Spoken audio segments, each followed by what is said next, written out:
Experience है ये? Google meet पे पहली बार कोई ट्रेनिंग या फिर कोई सेशन अटेंड कर रहे हैं? आप अनम्यूट करके बोल सकते हैं, आप चैट में लिख सकते हैं। कितने टीचर्स है जो फर्स्ट टाइम कोई ऑनलाइन सेशन अटेंड कर रहे हैं? मैम मैं फर्स्ट टाइम। Okay, yes. बाकी टीचर्स भी आंसर दे सकते हैं ना। हम लोग बातचीत करेंगे तो मजा आएगा, क्योंकि अभी ये ऑनलाइन ट्रेनिंग है ना, ऑफलाइन नहीं है। Madam okay, yes yes, Roshni ma'am. Yes yes, first time. Okay, Bhumika ma'am also से फर्स्ट टाइम। तो यहाँ पे बहुत सारे टीचर्स हैं जो फर्स्ट टाइम मीटिंग ऑनलाइन कर रहे हैं। तो पहले तो आपको उसके लिए बहुत बड़ा कॉन्ग्रेचुलेशन मैं विश करती हूँ कि आपने फर्स्ट टाइम है, फिर भी आपने ये इनिशिएटिव लिया, आप ये स्टार्ट कर रहे हैं। ये अलग बात है कि आपके जो भी प्रिंसिपल्स को इन्फॉर्म किया गया है, बाद में ट्रेनिंग में आए हैं, पर आप लोगों ने ये स्टार्ट किया, आपने ये इनिशिएटिव लिया, उसके लिए पहले तो आप सबको बहुत ज्यादा कॉन्ग्रेचुलेशंस है। Thank you ma'am. और आप में से बहुत सारे लोग फर्स्ट टाइम ऑनलाइन ट्रेनिंग तो ठीक है, पर प्री स्कूल ट्रेनिंग भी मे बी बहुत सारे टीचर्स फर्स्ट टाइम अटेंड कर रहे होंगे, है ना? ऐसा नहीं है कि हर किसी को, हमको ट्रेनिंग मिलती है, पर क्या होता है, जनरल ट्रेनिंग होती है, 2-3 दिन की ट्रेनिंग होती है। तो होपफुली ये ट्रेनिंग आपके लिए ऐसा लर्निंग एक्सपीरियंस रहे कि आपको उसमें से बहुत कुछ सीखने को मिले, है ना? सो हमको सिर्फ सुनना नहीं है, पहले तो बातचीत करनी है, क्योंकि अगर सिर्फ सुनते रहेंगे तो बोर हो जाएंगे, क्योंकि वैसे भी ऑनलाइन चल रहा है ट्रेनिंग, है ना? तो इंटरेक्शन बहुत ज्यादा जरूरी है। तो बातचीत करते रहिएगा आप लोग, तो ज्यादा मजा आएगा, है ना? नहीं तो फिर वन वे हो जाएगा वो। और आपको ऐसा नहीं है कि हम आपको सिखा रहे हैं, हमको आपसे भी बहुत कुछ सीखना है। तो आप शेयर करेंगे एक्सपीरियंस तो ही हम सीख पाएंगे, है ना? सो हम स्टार्ट करते हैं आज का मीटिंग। बहुत कम लोग हैं, पर आई थिंक स्टार्ट करना पड़ेगा हमें, बिकॉज अदरवाइज बहुत ज्यादा लेट हो जाएगा। हिरल दी। Yes. I think we'll start. Actually, there are more than 50 teachers, but most Okay. of Neha, you are हाँ, just going to give for today's, right? yes yes. But Okay, so मतलब હું તમારો opinion લઉં છું કે આપણે start કરીએ એમ. I think yes, we have to start because it is almost 10:48, so we are really very late today. Okay, So okay. So it is first day, but I think Neha, yes, we have to start. okay, okay. Okay, तो I think we'll start the session. तो Rija, can you please share the screen? Teachers, आप सबको module मिला था कल group में, देखा है सबने?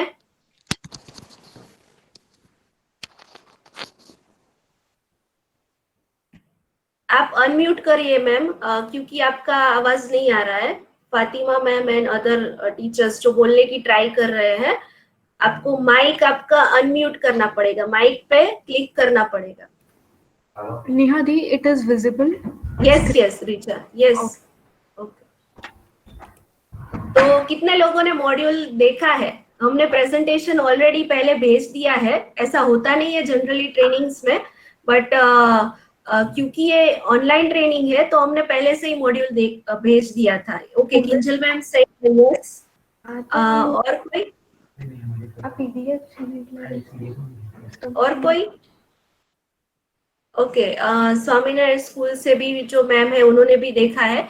तो हमारा टॉपिक है आज का टीचिंग वर्सेस फैसिलिटेशन। ओके, तो कोई मुझे बताएगा, किसी को अगर मीनिंग मालूम है तो, कि फैसिलिटेशन मतलब क्या होता है? अगर पता है तो, है ना, कोई बात नहीं। अगर नहीं पता है तो नो प्रॉब्लम, पर अगर आपको पता है कि फैसिलिटेशन मतलब मीनिंग, हमको उसका ट्रांसलेशन नहीं करना है, उसका मतलब क्या हो सकता है? किसी ने कभी ये वर्ड सुना है, what is facilitation?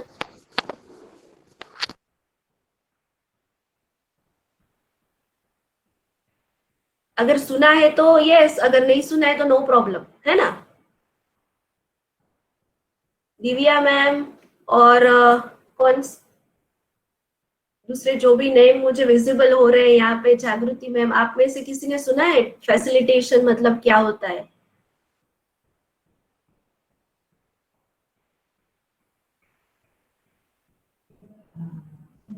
No one? Fatima ma'am?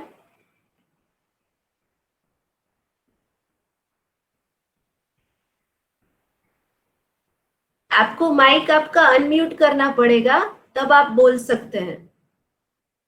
नहीं सुना हुआ है? Okay okay. तो आई थिंक फैसिलिटेशन मतलब क्या? Ma'am yes I yes think it's simple, yes, easy, okay simple and easy. Okay, मतलब टीचिंग, बट उसको सिंपल वे में, इजी वे में बच्चों Yes, को ma'am, ma'am. कैसे हम सिखा सकते हैं? Yes, in Hindi it is called Sugam. Okay okay, Yes. Very good ma'am. आपने एकदम सिंपल और स्ट्रेट फॉरवर्ड आंसर दिया है। इसमें बहुत सारी चीजें वैसे ऐड होगी, पर आपका आंसर मैं डेफिनेटली कंसीडर करती हूँ। तो अभी हम थोड़ा जान लेते हैं ना, टीचिंग मतलब क्या और फैसिलिटेशन मतलब क्या। फैसिलिटेशन मतलब बच्चों को हमको सिर्फ इंस्ट्रक्ट नहीं करना है, उनको उनके हिसाब से हमको करने देना है। जो भी हम उनको टास्क दे रहे हैं, कुछ भी दे रहे हैं अगर, है ना। ये किसका फोन है? रेगी मैम, सुजा, रेगी सुजा जिसके स्क्रीन पे लिखा हुआ है, प्लीज आप प्रेजेंट कर रहे हैं screen. Riza, can you start sharing again? Okay, so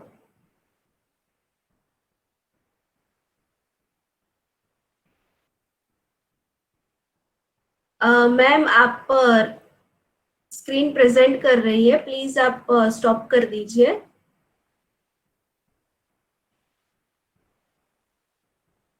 okay, Riza you may share the screen now. Okay, so facilitation मतलब क्या है ना। तो ये हम आगे थोड़ा डिटेल में नेक्स्ट हमारा जो स्लाइड है उसके ऊपर जाके हम देखते हैं क्या है टीचिंग और फैसिलिटेशन में डिफरेंस, है ना। फर्स्ट इज, आपको सबको स्क्रीन दिखाई दे रही है? First of all please quick yes or no? Yes, it is visible. Clearly, it is. Okay Yes, yes. Okay. तो टीचिंग में क्या होता है और फैसिलिटेशन में क्या होता है, ये सिंपल सा एक चार्ट दिया हुआ है, हम उससे अंडरस्टैंड करते हैं ना। टीचिंग मतलब starts from teachers own knowledge, और फैसिलिटेशन क्या है? Start by assessing the knowledge of the children. Teaching में क्या होता है, हम क्या करते हैं, ऐसा मैं आपको बहुत सारी चीजें आप इसमें से ऑलरेडी करते होंगे और बहुत सारी चीजें नहीं करते होंगे, तो हम आज इसके ऊपर बात करेंगे और आप जो इम्प्लीमेंट कर सकते हो अपने स्कूल में वो आपको करना है ना। ऐसा जरूरी नहीं है कि हर कुछ इसमें से जो है वो आपके लिए प्रैक्टिकली पॉसिबल होगा, पर हमको ये मीनिंग जानना और उसको कैसे इम्प्लीमेंट करना है ये जानना बहुत ज्यादा जरूरी है। तो टीचिंग में क्या होता है, हम टीचर होते हैं तो हमको मालूम है, हमारे पास तो बहुत ज्यादा नॉलेज है, कोई भी सब्जेक्ट का आप हमको दे दो, मैं मैथ्स करवा सकती हूँ, मैं म्यूजिक करवा सकती हूँ, मैं ये करवा सकते हूँ, है ना। हमको ऐसा लगता है कि हमारे अंदर बहुत ज्यादा नॉलेज है, तो हम वो पास ऑन करते रहते हैं बच्चों को। पर हमारा ये ध्यान में रखना बहुत ज्यादा जरूरी है कि बच्चों को कितना समझ में आया या उनका प्रायर नॉलेज क्या है, उनको कितना आता है, बाद में हम आगे का दे सकते हैं। फॉर एग्जाम्पल, अगर आप बच्चों को 1 to 10 करवा रहे हैं, है ना, तो अगर उनको 1 to 10 आएंगे, बाद में हम 11 to 20 करा सकते हैं। अभी उनको 1 to 10 ही नहीं आता और हम 11 to 20 कराएंगे, फिर आगे 21 to 30 कराएंगे, तो उसका कोई मतलब नहीं रहता, है ना। तो हमारे यहाँ पे प्रॉब्लम क्या होता है, आपके एक क्लास में मान लो 40 स्टूडेंट्स है, 50 स्टूडेंट्स है, बहुत ज्यादा स्टूडेंट्स होते हैं बहुत सारे स्कूल में, या फिर किसी स्कूल में कम भी होते हैं। तो depend on the class size, हमारा जो भी जितने बच्चों का क्लास है, तो उसको हम डिफरेंट वे में बच्चों को कैसे नॉलेज पास ऑन कर सकते हैं और बच्चे को कितना समझ में आया, उसके बाद हम आगे बढ़े तो उसको हम फैसिलिटेशन कह सकते हैं, है ना। Next is teacher centre of attraction. Teaching में क्या होता है, टीचर सेंटर ऑफ अट्रैक्शन, मतलब मैं जो सिखाना चाहती हूँ वो मैं सिखाऊंगी। फैसिलिटेशन में क्या है, children is a centre of attention, बच्चे हैं वो सेंटर ऑफ अटेंशन है, कि मेरे बच्चों को कितना आया है, उनको इस मेथड से समझ में आ रहा है, उनको मैं अगर कोई टॉपिक करा रही हूँ, फॉर एग्जाम्पल वेजिटेबल्स, तो उनको वेजिटेबल्स समझ में आया कि नहीं, मुझे तो एक्सप्लेन करना था, मैंने कर दिया, पर उनको समझ में आया कि नहीं, ये हमें ध्यान में रखना है। यानी कि बच्चे है ना वो सेंटर ऑफ अटेंशन होते हैं, टीचर नहीं, है ना। तो टीचिंग और फैसिलिटेशन में ये भी डिफरेंस है। देन टीचिंग में क्या होता है, हमको एक प्री सेट करिकुलम दिया हुआ है एज अ टीचर, तो हम वही फॉलो करते हैं। पर अगर क्लासरूम में मान लो किसी बच्चे को कोई प्रॉब्लम है, उसको समझने में देर लगती है, उसको अंडरस्टैंड करने में टाइम लगता है, मे बी हम ऐसा बोले कि उनको थोड़ा स्लो समझ में आता है, और उनका इंटरेस्ट भी अलग है, हर बच्चे का इंटरेस्ट अलग अलग होता है ना। तो उसको ध्यान में रख के अगर हम पढ़ाते हैं तो वो फैसिलिटेशन है। आप कोई मुझे ऐसा अपना खुद का एक्सपीरियंस शेयर करना चाहेंगे जहाँ पे आप, ठीक है सिलेबस और करिकुलम तो फॉलो करते ही है, पर कहीं पे आपको ऐसा लगा कि ये बच्चे को या इन 2-3 बच्चों को प्रॉब्लम हो रहा है और आपने थोड़ा फिर से अपना मेथड चेंज किया और बच्चे को फिर से पढ़ाया, ऐसा किसी ने किया है? तो आप अपना एक्सपीरियंस भी शेयर कर सकते हैं। Anyone, any teachers?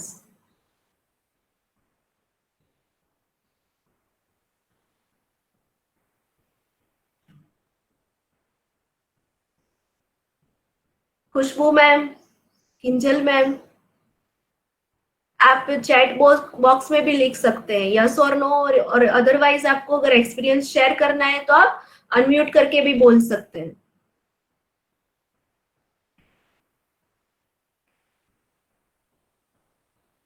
ओके,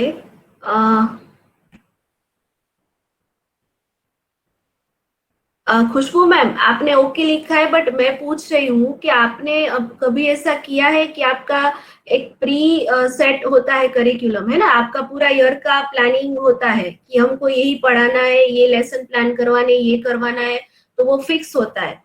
तो कभी ऐसा हुआ कि किसी बच्चों को समझ में नहीं आया और आपने थोड़ा टाइम उसमें ज्यादा लिया, या आपने कुछ अलग तरीके से किया, ऐसा किसी ने किया है?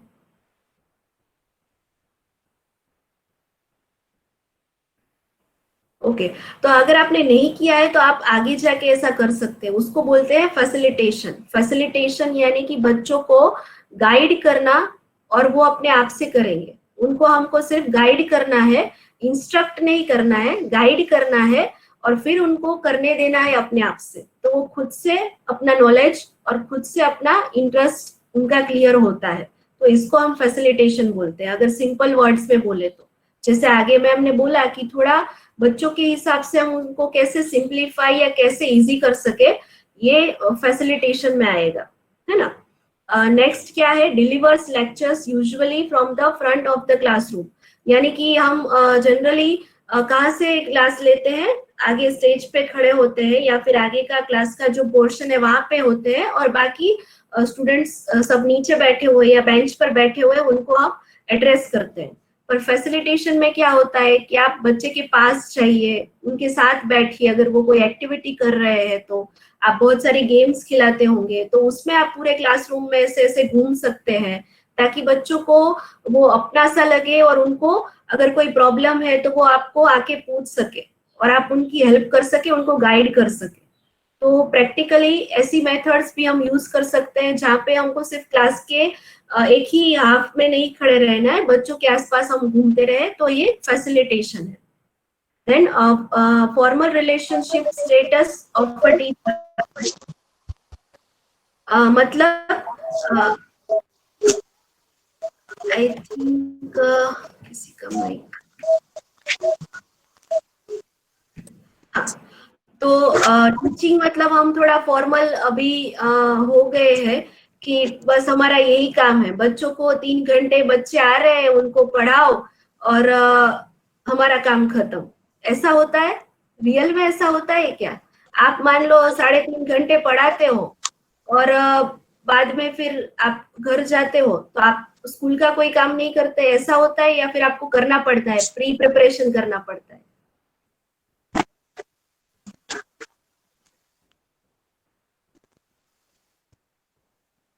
अभी इसमें तो मैंने कोई डिफिकल्ट क्वेश्चन नहीं पूछा है, आप आंसर दे सकते हैं कि आपको प्री प्रिपरेशन करना पड़ता है ना ये किंजल में। यस आवाज नहीं आ रहा है। मैम, आपका नेटवर्क प्रॉब्लम होगा, आप ऐसा है तो रिज्वाइन कर सकते हैं। ओके, तो जैसे किंजल मैम ने बोला कि हम घर पे जाके भी प्रिपरेशन करते हैं, है ना, तो फॉर्मल रिलेशनशिप हमारा नहीं होना चाहिए बच्चों के साथ। बच्चों के साथ अगर हमें इक्वल रिलेशनशिप बनाना है, संगीता मैम,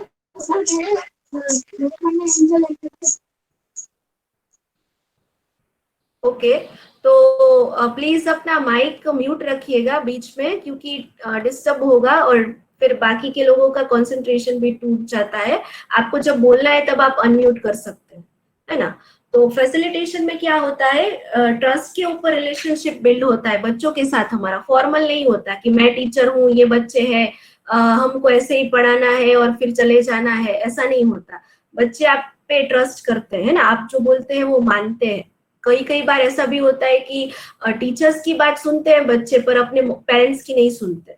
तो हमारा रिलेशनशिप बच्चों के साथ उस ट्रस्ट के ऊपर बेस होना चाहिए। तो ये हमारा एज अ फैसिलिटेटर का रोल होगा। फिर टीचिंग में क्या आता है, direct control of class and activities. मतलब हम सिर्फ क्लास कंट्रोल करते हैं, एक्टिविटीज क्या करना है वो करते हैं। पर फैसिलिटेशन क्या है, इनडायरेक्ट कंट्रोल है। बच्चों को आप करने दो, वो गलती करेंगे, वो कोई प्रॉब्लम आया है तो वो खुद से सॉल्व करेंगे, तो उनको ज्यादा सीखने को मिलेगा, अदर देन हम उनको करेक्ट करके उनको दिखाए। कभी कभी हम बच्चों पे हमको इतना वो दया जैसा आ जाता है, सिंपैथी आ जाती है कि हम उनको करके दिखाते हैं कि आपको ऐसे करना है, पर ऐसा नहीं करना है। हमको उनको सिर्फ गाइड कर देना है, फिर उनको अपने हिसाब से करने देना है। तो हमारा जो भी कंट्रोल है वो इनडायरेक्ट होना चाहिए, एकदम डायरेक्ट कंट्रोल नहीं करना है बच्चों को कि चलो आप आवाज क्यों कर रहे हो, आप एक्टिविटी करते वक्त ये क्यों कर रहे हो, ये तो करने के लिए मैंने कहा ही नहीं है। तो ये थोड़ा टीचिंग जैसा हो जाएगा। और हम जिस एज ग्रुप के बच्चों के साथ काम करते हैं, आप सबको मालूम होगा, जो एज ग्रुप हम टैकल कर रहे हैं इस टाइम पे उनका सबसे ज्यादा डेवलपमेंट स्टार्ट हो रहा होता है ना। मतलब 7 ईयर तक किसी भी बच्चे का ऑलमोस्ट 85% डेवलपमेंट हो जाता है। वो ब्रेन रिलेटेड हो, वो दूसरे सारे डेवलपमेंटल माइलस्टोन्स की हम अगर बात करें तो वो हो जाता है। तो ये उनका बहुत ही क्रूशियल एज है। तो इस एज में अगर हमको उनको कुछ सिखाना है तो फैसिलिटेशन से सिखाना चाहिए, not from the teaching perspective. Okay, तो अभी क्लियर है सबको? थोड़ा थोड़ा क्लियर हुआ कि टीचिंग क्या है और फैसिलिटेशन क्या है? Yes ma'am. Yes? Okay. So I think you will move to the next slide, Richa. Okay. तो हमें अगर अब टीचर तो है हम, अभी थोड़ा हमको फैसिलिटेटर का पार्ट हमारा क्लियर करना है, हमको टीचर में से फैसिलिटेटर बनना है, तो हम क्या कर सकते हैं? तो स्टूडेंट को हम जो बोलते हैं, इंस्ट्रक्शन सिर्फ देते हैं, उससे हमको मूव करना है और उनको पूरी प्रोसेस में गाइड करना है और वो हमसे सही सवाल पूछे, ऐसा हमको एटमॉस्फेयर क्रिएट करना है।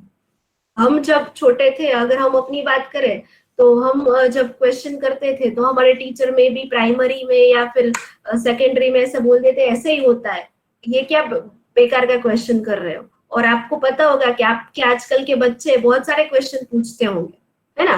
तो हमको उनको अगर क्वेश्चन पूछ रहे हैं, राइट टाइप ऑफ क्वेश्चन या जो भी क्वेश्चन पूछ रहे हैं, तो उसके लिए हमको उनको एनकरेज करना है, उनको गाइड करना है, उनको इंस्ट्रक्ट नहीं करना है कि आप ये कर दो। चलो अभी फॉर एग्जांपल मान लो आप कोई एक्टिविटी करा रहे हो जिसमें आपने बच्चों को बोला है कि कोई ड्राइंग करने के लिए बोला है, छोटा सा कोई शेप बनाया है, उसके अंदर आपने कलर करने के लिए, ड्राइंग करने के लिए बोला फॉर एग्जांपल, है ना। तो आपने इंस्ट्रक्ट कर दिया कि आपको ये करना है। अभी गाइड कैसे कर सकते हैं हम बच्चों को? मान लो कहीं पे उनको प्रॉब्लम हो रही है, वो समझ नहीं पा रहे हैं, तो तब वहां पे हमको उनको हेल्प करना है, उनको करके नहीं देना है, पर उनको गाइड करना है कि आप ऐसे करो तो हो जाएगा, और फिर वो अपने आप से करेंगे। मे भी नहीं होगा, एक बार, दूसरी बार नहीं होगा, तीसरी बार नहीं होगा, पर हमको उनको खुद को करने देना है। और मे भी अगर ऐसा करेंगे हम, तो वो हमसे क्वेश्चन भी पूछेंगे कि मैम ये कलर करूं मैं, या फिर ये शेप, ये आपने बनाने के लिए बोला था, मैंने बराबर बनाया है। ऐसा स्टूडेंट सामने से अपने क्वेश्चंस उनके रेज होंगे। सिर्फ हम इंस्ट्रक्ट कर देंगे तो ये नहीं होगा, तो हमको उनको इंस्ट्रक्ट नहीं, गाइड करना है। There is a difference between guidance and instructions, है ना। इंस्ट्रक्शन यानी हमने कह दिया और बात खत्म, अभी उनको करना है। पर गाइड करेंगे तो उनको पता चलेगा कि उनको कैसे प्रोसेस फॉलो करना है, और अगर उनको कोई क्वेश्चन है तो वो आपको आके पूछेंगे भी, है ना। और second one is presenting information and providing right answers. मतलब हम सिर्फ इंफॉर्मेशन देते हैं उनको और सही जवाब क्या है ये बताते हैं। हमारे क्वेश्चंस में क्या होता है, राइट और रॉन्ग, ये सही है ये गलत है, पर हर बार ऐसा नहीं होता, है ना। तो आप स्टूडेंट को खुद को डिस्कवर करने दीजिए उनका आंसर। तो हमारे क्वेश्चंस या फिर हमारा जो भी इंफॉर्मेशन हम प्रोवाइड करते हैं, वो ऐसा होना चाहिए कि वो अपने आप से उसका आंसर ढूंढे, और वो सिर्फ सही या गलत ना हो, या यस और नो ना हो। तो ऐसे ओपन एंडेड क्वेश्चंस होने चाहिए हमारे। या फिर फॉर एग्जांपल ऐसे क्वेश्चन पूछिए आप बच्चे से जो हाथ के नाम है उसका आंसर नहीं आता है, या सही या गलत में नहीं आता है। तो ऐसे बहुत सारी चीजें हैं जिसका आंसर सही गलत नहीं होता। फॉर एग्जाम्पल हम अगर कोई स्टोरी सुना रहे हैं बच्चों को, तो उसका एंड वो अपने हिसाब से, चलो आप बताओ कि इसमें एंड क्या आएगा, आप उनको खुद को डिसाइड करने दो। अभी ठीक है अगर वो एंड उस हिसाब से नहीं भी है तो, पर वो खुद से सोचेंगे, वो खुद से अपने आप से जानने का ट्राई करेंगे। तो ये हमको करना है। Third is leading a group of students in acquiring new skills, knowledge and understanding. हम क्या करते हैं, बच्चों को सिर्फ आपको ये नॉलेज देना है, हमको ये स्किल देना है, तो उस हिसाब पे हमारा ध्यान होता है, उस हिसाब से एकेडमिक मेनली। स्किल्स तो बहुत कम स्कूल्स में सिखाई जाती है। तो स्किल्स क्या है ये तो बच्चों को बहुत बाद में पता चलता है, जब वो बड़े हो जाते हैं तब। तो फैसिलिटेटर बनना है अगर, तो हमको क्या करना पड़ेगा, ग्रुप में आप उनको एक्टिविटीज कराओ। तो क्या होगा कि कोई बच्चा है मान लो फॉर एग्जाम्पल, जो एकेडमिक बहुत ही अच्छा है, एकेडमिकली बहुत अच्छा है ना। मे बी आपके क्लास में बहुत सारे अलग अलग डिफरेंट डिफरेंट बच्चे होंगे, तो आप अगर उनको ग्रुप में एक्टिविटी करा रहे हो, तो वो एक दूसरे से सीखेंगे, एक दूसरे से सीखेंगे, और एक दूसरे का नॉलेज उसमें पास ऑन होगा। एज अ टीचर हम तो दे ही रहे हैं नॉलेज, पर हमको बच्चों को, उनके एज के जो बच्चे हैं उससे भी नॉलेज मिलना चाहिए। तो क्या है, उनको इजीली वो समझ में आएगा। वो नॉलेज हो सकता है, वो स्किल हो सकता है, या फिर वो कोई और बच्चे में कोई डिसिप्लिन रिलेटेड प्रॉब्लम है वो हो सकती है। तो ये सारी चीजें हम उनको सिखा सकते हैं थ्रू ग्रुप एक्टिविटीज। आप लोग कराते हैं ग्रुप एक्टिविटीज बच्चों को?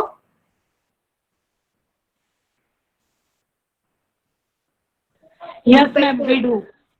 हाँ, तो ग्रुप एक्टिविटी से क्या होता है, टीचर्स से तो वो सीखते ही है, पर उनसे, उनके अलावा उनके पीयर्स यानी कि उनके एज के जो बच्चे हैं उनसे भी वो सीखते हैं। तो ये हम कर सकते हैं, टीचर टू फैसिलिटेटर हम बन सकते हैं। I think we will move to the next slide teacher. Okay, यहाँ पे बहुत ही इंपॉर्टेंट क्वेश्चन है कि आपके दिमाग में इमेज क्या है आजकल के बच्चे का, मतलब आजकल के बच्चे कैसे हैं। अगर आपको कोई पूछे कि आपके क्लासरूम के बच्चे कैसे हैं, आपके यंग लर्नर्स, आज की जो जनरेशन है जिसे आप टैकल कर रहे हैं, वो कैसे है, और उनको क्या चाहिए होता है, उनको क्या करने में सबसे ज्यादा मजा आता है, उनके इंटरेस्ट क्या है। कोई अनम्यूट करके प्लीज शेयर करेगा, क्योंकि ये बहुत ज्यादा इंपॉर्टेंट है। हम टीचिंग और फैसिलिटेशन की बात क्यों कर रहे हैं, ये यहाँ से क्लियर होगा कि हमको टीचर में से फैसिलिटेटर क्यों बनना है। हम टीचर ही अच्छे नहीं है क्या, ऐसा लगता होगा बहुत सारे लोगों को। तो पहले आपको मुझे ये बताना पड़ेगा कि आपके बच्चे कैसे हैं, मतलब आपके क्लासरूम में जो भी बच्चे आप पढ़ा रहे हैं वो कैसे हैं, वो, उनको क्या पसंद है, उनको क्या उनका फेवरेट होता है, क्या उनको करना पसंद है, या फिर क्या उनमें कैरेक्टरिस्टिक्स होते हैं, जो भी आप बोलना चाहे।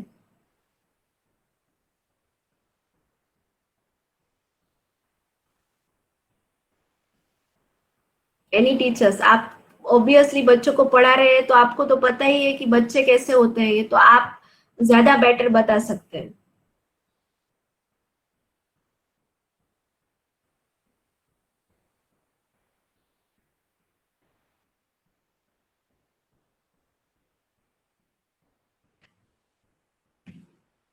अभी ये चीज का तो आंसर आपको मुझे देना पड़ेगा, क्योंकि इसके अलावा हम आगे नहीं बढ़ सकते, है ना।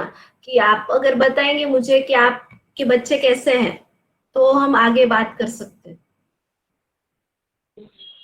Means, ma'am, hello, ma'am. Myself, Manish हाँ हाँ हाँ, बोलिए मैम। Jaipal. यस मैम, आपका मीन्स आवाज। आजकल के बच्चे कैसे होते हैं कि उनको एनकरेजमेंट बहुत पसंद है। Yes, very good ma'am. और कुछ? मैम, आजकल के बच्चे कैसे, I have given them an act. Hello. हाँ हाँ, yes ma'am, yes ma'am. Means ma'am, आज के बच्चों का एनकरेजमेंट बहुत अच्छा लगता है। मीन कुछ भी वो करते हैं तो उनको हमको बोलना ही पड़ेगा कि very good, what ever they have done. Means जब उनको हम अच्छा बोलेंगे, will give them stars and all, तो वो ज़्यादा मतलब उस चीज़ के अंदर इन्वॉल्व होंगे। यस मैम, मे बी आप कुछ पढ़ा भी रहे हो बच्चों को, कोई भी टॉपिक भी पढ़ा रहे हो, and you are asking them a question, and whatever answer they are giving, you have to say very good. Like encouragement means बच्चों को प्रायोरिटी इज वेरी, उनको मतलब हर बच्चे को इक्वल प्रायोरिटी देनी जरूरी है, क्योंकि आजकल के बच्चों के पास बहुत माइंड पूरा डेवलप हो चुका है। मीन्स पहले के जैसे बच्चे नहीं रहे, they know all the questions के आंसर जो हम पूछने जा रहे हैं, उनको मोस्ट ऑफ सब चीज़ें पता ही है मैम। अब वो प्री स्कूल में आते तब से पहले ही वो घर से अल्फ़ाबेट्स, नंबर्स, मोस्ट ऑफ चीज़ तो वो घर से ही सीख के आ जाते हैं मैम। वो 3 ईयर्स की एज में प्री स्कूल ज्वाइन करते हैं, मगर वो बहुत मतलब शार्प माइंडेड रहते हैं। मतलब उनको मतलब एक जगह पे बैठना नहीं है, ये करना है वो करना है। जैसे कि हम क्लास में भी बच्चों को पढ़ाते हैं तो बहुत से बच्चे होते हैं जो एक जगह पे बैठे नहीं रह सकते, कुछ ना कुछ उनको करना ही है।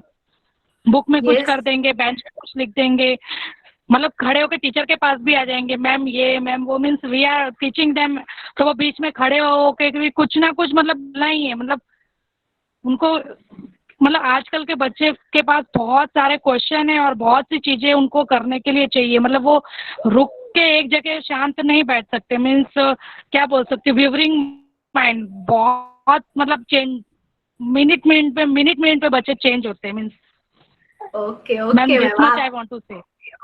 Very good ma'am. मैम मेरे आपके एकदम, चाहिए। Yes yes yes ma'am. No thank you ma'am, this much only. Okay okay okay, आपने एकदम परफेक्ट, मतलब जो भी आजकल की जो हम बात करते हैं बच्चों की, उसका एकदम परफेक्ट आंसर दिया है मैम। इवन किंजल मैम ने भी लिखा है कि they enjoy when we ask them questions and keep on interacting. उनको इंटरेक्शन करना बहुत पसंद है, मतलब 2 वे इंटरेक्शन होना चाहिए। हम उनको सिर्फ किंजल मैम बोल रहे हैं कि हम उनको सिर्फ बोलेंगे कि आपको नहीं बोलना है, आपको सिर्फ सुनना है, तो ऐसा बच्चों को पसंद नहीं है। तो आज हम ये टॉपिक पे बात क्यों कर रहे हैं, टीचिंग में से हमको फैसिलिटेशन में क्यों जाना है? क्योंकि समय चेंज होता रहता है, तो समय के हिसाब से हमको भी चेंज होना पड़ेगा। हम जो 10 साल पहले या फिर हम अपने टाइम पे जिस टीचिंग मेथड से पढ़े हैं, उस मेथड से हम आजकल के बच्चों को नहीं सिखा सकते। जैसे आपने बोला मनीषा मैम कि बहुत ही एक्टिव होते हैं बच्चे, उनको एक जगह पे बैठना पसंद नहीं है, वो इतने एक्टिव और स्मार्ट है। और आपने जैसे बोला कि वो लोग तो अल्फाबेट्स और वो सब सीख के आते हैं, उनके पेरेंट्स उसको सब कुछ सिखा के भेज रहे हैं। तो अभी अगर हम भी वही उनको सिखाएंगे एज अ टीचर, तो उसके उनके नॉलेज में कुछ भी एड ऑन नहीं हो रहा है, उनको ऑलरेडी पता है, वही हम उनको बता रहे हैं, और वो भी सेम वे में। A for apple, B for ball, C for cat, जो बहुत 50 साल से या फिर उससे पहले से चल रहा है ना। तो हमको टीचिंग में से फैसिलिटेशन में क्यों जाना है? क्योंकि बच्चे आजकल के ऐसे हैं, टाइम चेंज हो गया है, तो हमको उस हिसाब से चेंज होना पड़ेगा। और अगर अभी की बात करें लाइक, तो ऑनलाइन क्लासेस, अभी ऑनलाइन क्लासेस मान लो कोई करवाता है बच्चों को, तो इतने छोटे बच्चे जिनका क्लासरूम में अगर टीचर खड़े हैं फिर भी वो कंसिडर नहीं करते हैं, तो ऑनलाइन में तो क्या होता है, टीचर है ही नहीं, वीडियो में है सिर्फ, और कंट्रोल कितना, आप जितना बोलो उतना, वो जितना सुने उतना। तो कितना इम्पोर्टेंट हो जाएगा हमारा फैसिलिटेटर बनना। तो आज की जो जनरेशन है, आजकल के जो बच्चे हैं, वो इस हिसाब से है कि हमको उस हिसाब से उनको पढ़ाना पड़ेगा, हमको उन हिसाब से उसको समझाना पड़ेगा। हम सिर्फ लेक्चर देंगे तो वो सुनेंगे भी नहीं और वो मानेंगे भी नहीं। और बहुत सारे हमारे क्लास में जो डिसिप्लिन इश्यूज होते हैं या फिर ऐसा कुछ होता है कि हम थोड़ी देर बाद हमारा खुद का पेशेंस लेवल कम हो जाता है, तो ये सारी प्रॉब्लम्स आ जाएगी। तो इसीलिए हमको टीचिंग में से फैसिलिटेशन में जाना है, क्योंकि टाइम चेंज हो गया है, पूरी एक जनरेशन चेंज हो गई। जो हम उनको सिखा रहे हैं वो इतना इफेक्टिव होना चाहिए या इतना इफेक्टिव वे में होना चाहिए कि उनको वो समझ में आए या फिर वो उसको अंडरस्टैंड करे और अपना नॉलेज और ज्यादा बढ़ाए। जैसे कि आपने बोला कि कुछ क्वेश्चन पूछते हैं तो आंसर उनको पहले से ही पता है, तो उसका तो कोई मतलब नहीं हुआ ना कि हमने क्वेश्चन पूछा और उनको आंसर पता है। तो हमको उनको कैसे क्वेश्चन पूछने हैं या फिर वो हमें कैसे क्वेश्चन पूछे, ये करने के लिए हमको उनको गाइड करना पड़ेगा। तो इसीलिए हमको ये जरूरी है चेंज करना। अभी किसी मैम ने लिखा है, I think Fatima ma'am, okay ma'am, actually they want a clear picture what we teach. Yes, उनको क्लियरली पता चलना चाहिए कि मैम हमको क्या सिखा रहे हैं। अभी आप उनको अगर शेप्स सिखा रहे हो और हमने अगर ठीक से नहीं पढ़ाया तो उनको फिर वो क्लियर आइडिया ही नहीं आएगा कि मैम हमको क्या सिखाना चाहते हैं। और आजकल के बच्चे बहुत ही जल्दी सीख जाते हैं, है ना। तो हम कोई रिपीटेटिव चीजें भी उनको बता नहीं सकते कि आप ये, तो भी उनको पता चल जाएगा। They are smart enough, they are active enough, है ना। और बहुत ही टेक्नोलॉजी फ्रेंडली भी है आज के बच्चे। तो ये सारी चीजें हैं जिसकी वजह से हम ये टॉपिक पे आज बात कर रहे हैं। मे बी ये आगे आता, पर आप लोगों ने इतना अच्छा रिस्पॉन्स दिया मुझे कि मुझे ये मैंने अभी ही आपके साथ शेयर कर लिया कि हम ये बात क्यों कर रहे हैं, है ना। So I think everyone is clear on this note कि हमें टीचिंग में से फैसिलिटेशन में क्यों जाना है। हम, और ऐसा नहीं है कि यहाँ पे मैंने जो बताया वही सब आपको करना है। आप इतना अच्छा काम कर रहे हैं बच्चे के साथ कि आप खुद अपने नए क्रिएटिव आइडियाज ऐड करके बच्चों को पढ़ा सकते हैं। पर हमको ये करना ही पड़ेगा, क्योंकि आजकल के बच्चे, हम 50 साल पहले की बात करें या हम जिस टाइम पे पढ़ते थे उस टाइम की बात करें तो उससे बहुत अलग है। तो हमको भी चेंज होना पड़ेगा। और बहुत सारे डिफरेंट बच्चे हमारे क्लास में आते हैं, तो उसके हिसाब से भी हमको वो चेंज करना होगा। आई थिंक नेक्स्ट स्लाइड दीजिए। ओके, तो यहाँ पे एक थियोरी है। मे बी थियोरी पे हमको ऐसा नहीं कि कोई बहुत हेवी थियोरी है या फिर कैसे समझ में आएगा। मैं बहुत ही ट्राई करती हूँ कि आपको सिंपल वे में समझा पाऊँ। थियोरी ऑफ कंस्ट्रक्टिविज्म, ये एक थियोरी है जिससे हम अंडरस्टैंड कर सकते हैं कि आजकल के बच्चे कैसे हैं और उनको हम कैसे बेटर वे में पढ़ा सकते हैं। जैसे कि आगे मनीषा मैम ने बोला कि बच्चे बहुत ही प्रायर नॉलेज लेके आते हैं अपने पेरेंट्स के, 2 साल के 3 साल के हैं, उनको घर में से ही बहुत कुछ सिखाया। वो राइम्स बोलेंगे, वो एबीसीडी बोलेंगे, वो सिंपल जो भी चीजें हैं, डिजिट्स है, वो उनका थोड़ा उनको नॉलेज होता है। 0 क्या होता है, 1 क्या होता है। मे बी वो लिख नहीं पाएंगे पर उनको पता है ऑलरेडी। तो थियोरी ऑफ कंस्ट्रक्टिविज्म ये कहता है कि बच्चों को अपना प्रायर एक्सपीरियंस और नॉलेज है, और वो नॉलेज तो है ही, पर अगर वो स्कूल में आ रहे हैं हमारे पास तो हमको बच्चों को वो प्रैक्टिकल वे में पास ऑन करना है। कैसे कर सकते हैं उनको, कैसे हम प्रॉब्लम सॉल्विंग सिखाए प्रैक्टिकली, उनको कैसे हम एक्शन के ओरिएंटेड बनाए, यानी कि आपको खुद से करना है। आपको कोई टीचर स्पून फीडिंग नहीं करने वाला है कि ये चलो मैंने बनाया दे दिया और बच्चों ने ले लिया। ऐसा करेंगे तो आज के टाइम में ये नहीं चलेगा। उनको खुद को आइडेंटिफाई करने देना है हमको, उनको खुद को प्रॉब्लम सॉल्व करने देना है हमको। तो यहाँ पे अलग अलग स्टेजेस है थियोरी ऑफ कंस्ट्रक्टिविज्म में। तो वो रिफ्लेक्ट करे बच्चे, मान लो आपने कुछ सिखाया, उनको कोई प्रॉब्लम आपने दी, पजल दे दिया या फिर कोई लेगो सेट में दे दिया, अभी वो खुद से कर रहे हैं। तो कई बार क्या होता है, हमको बहुत ही वो हो जाता है, मतलब दया आ जाती है, ऐसा होता है, तो हम उनको करके देते हैं कि ऐसे नहीं ऐसे करो तो हो जाएगा, पर हमको उनको करके नहीं देना है। हमको उनको सिर्फ गाइड करना है, तुम ऐसे करो या वैसे करो, तुम कैसे इसे इजीली वे में कर सकते हो। तो उनको खुद को वो आइडिया आएगा कि मैंने क्या किया तो मेरा प्रॉब्लम सॉल्व हो गया। फॉर एग्जाम्पल लेगो सेट में वो स्क्वायर और सर्कल कहाँ पे बैठाना होता है, सर्कल है उसमें आप सर्कल बिठाओगे तो ही होगा, उसमें आप स्क्वायर बिठाने जाओगे तो नहीं होगा।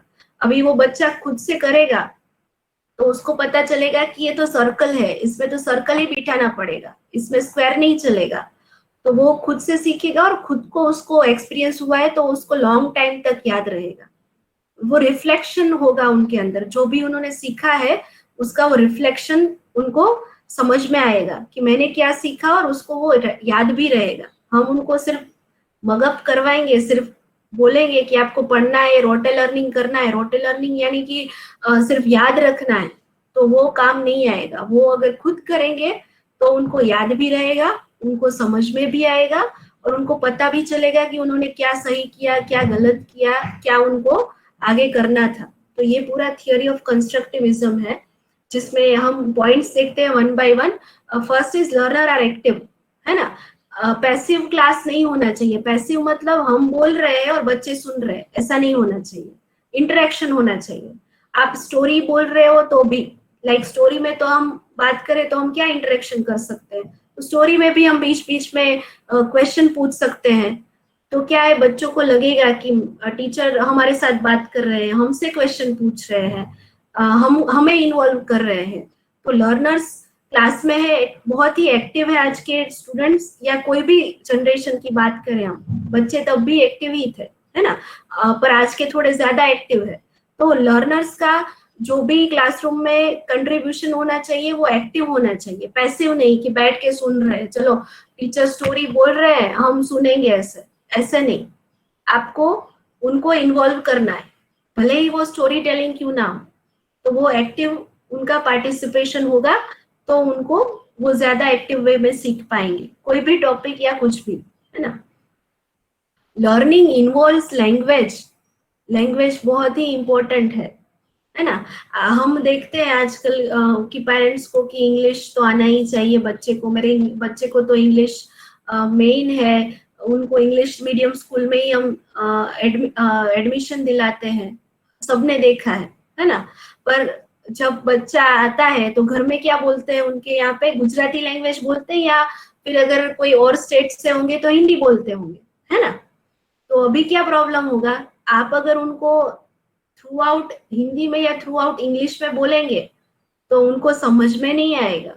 तो पहले तो आपको क्या करना पड़ेगा उसके साथ, जब आप स्टार्ट करें कुछ भी आपका स्कूल का ईयर, तब आपको गुजराती में बात करना पड़ेगा, अगर वो उस लैंग्वेज को अंडरस्टैंड करते हैं। तो आप लोग ऐसा करते होंगे मेरे ख्याल से। तो लर्निंग में इन्वॉल्व है लैंग्वेज, लैंग्वेज बहुत इंपॉर्टेंट है।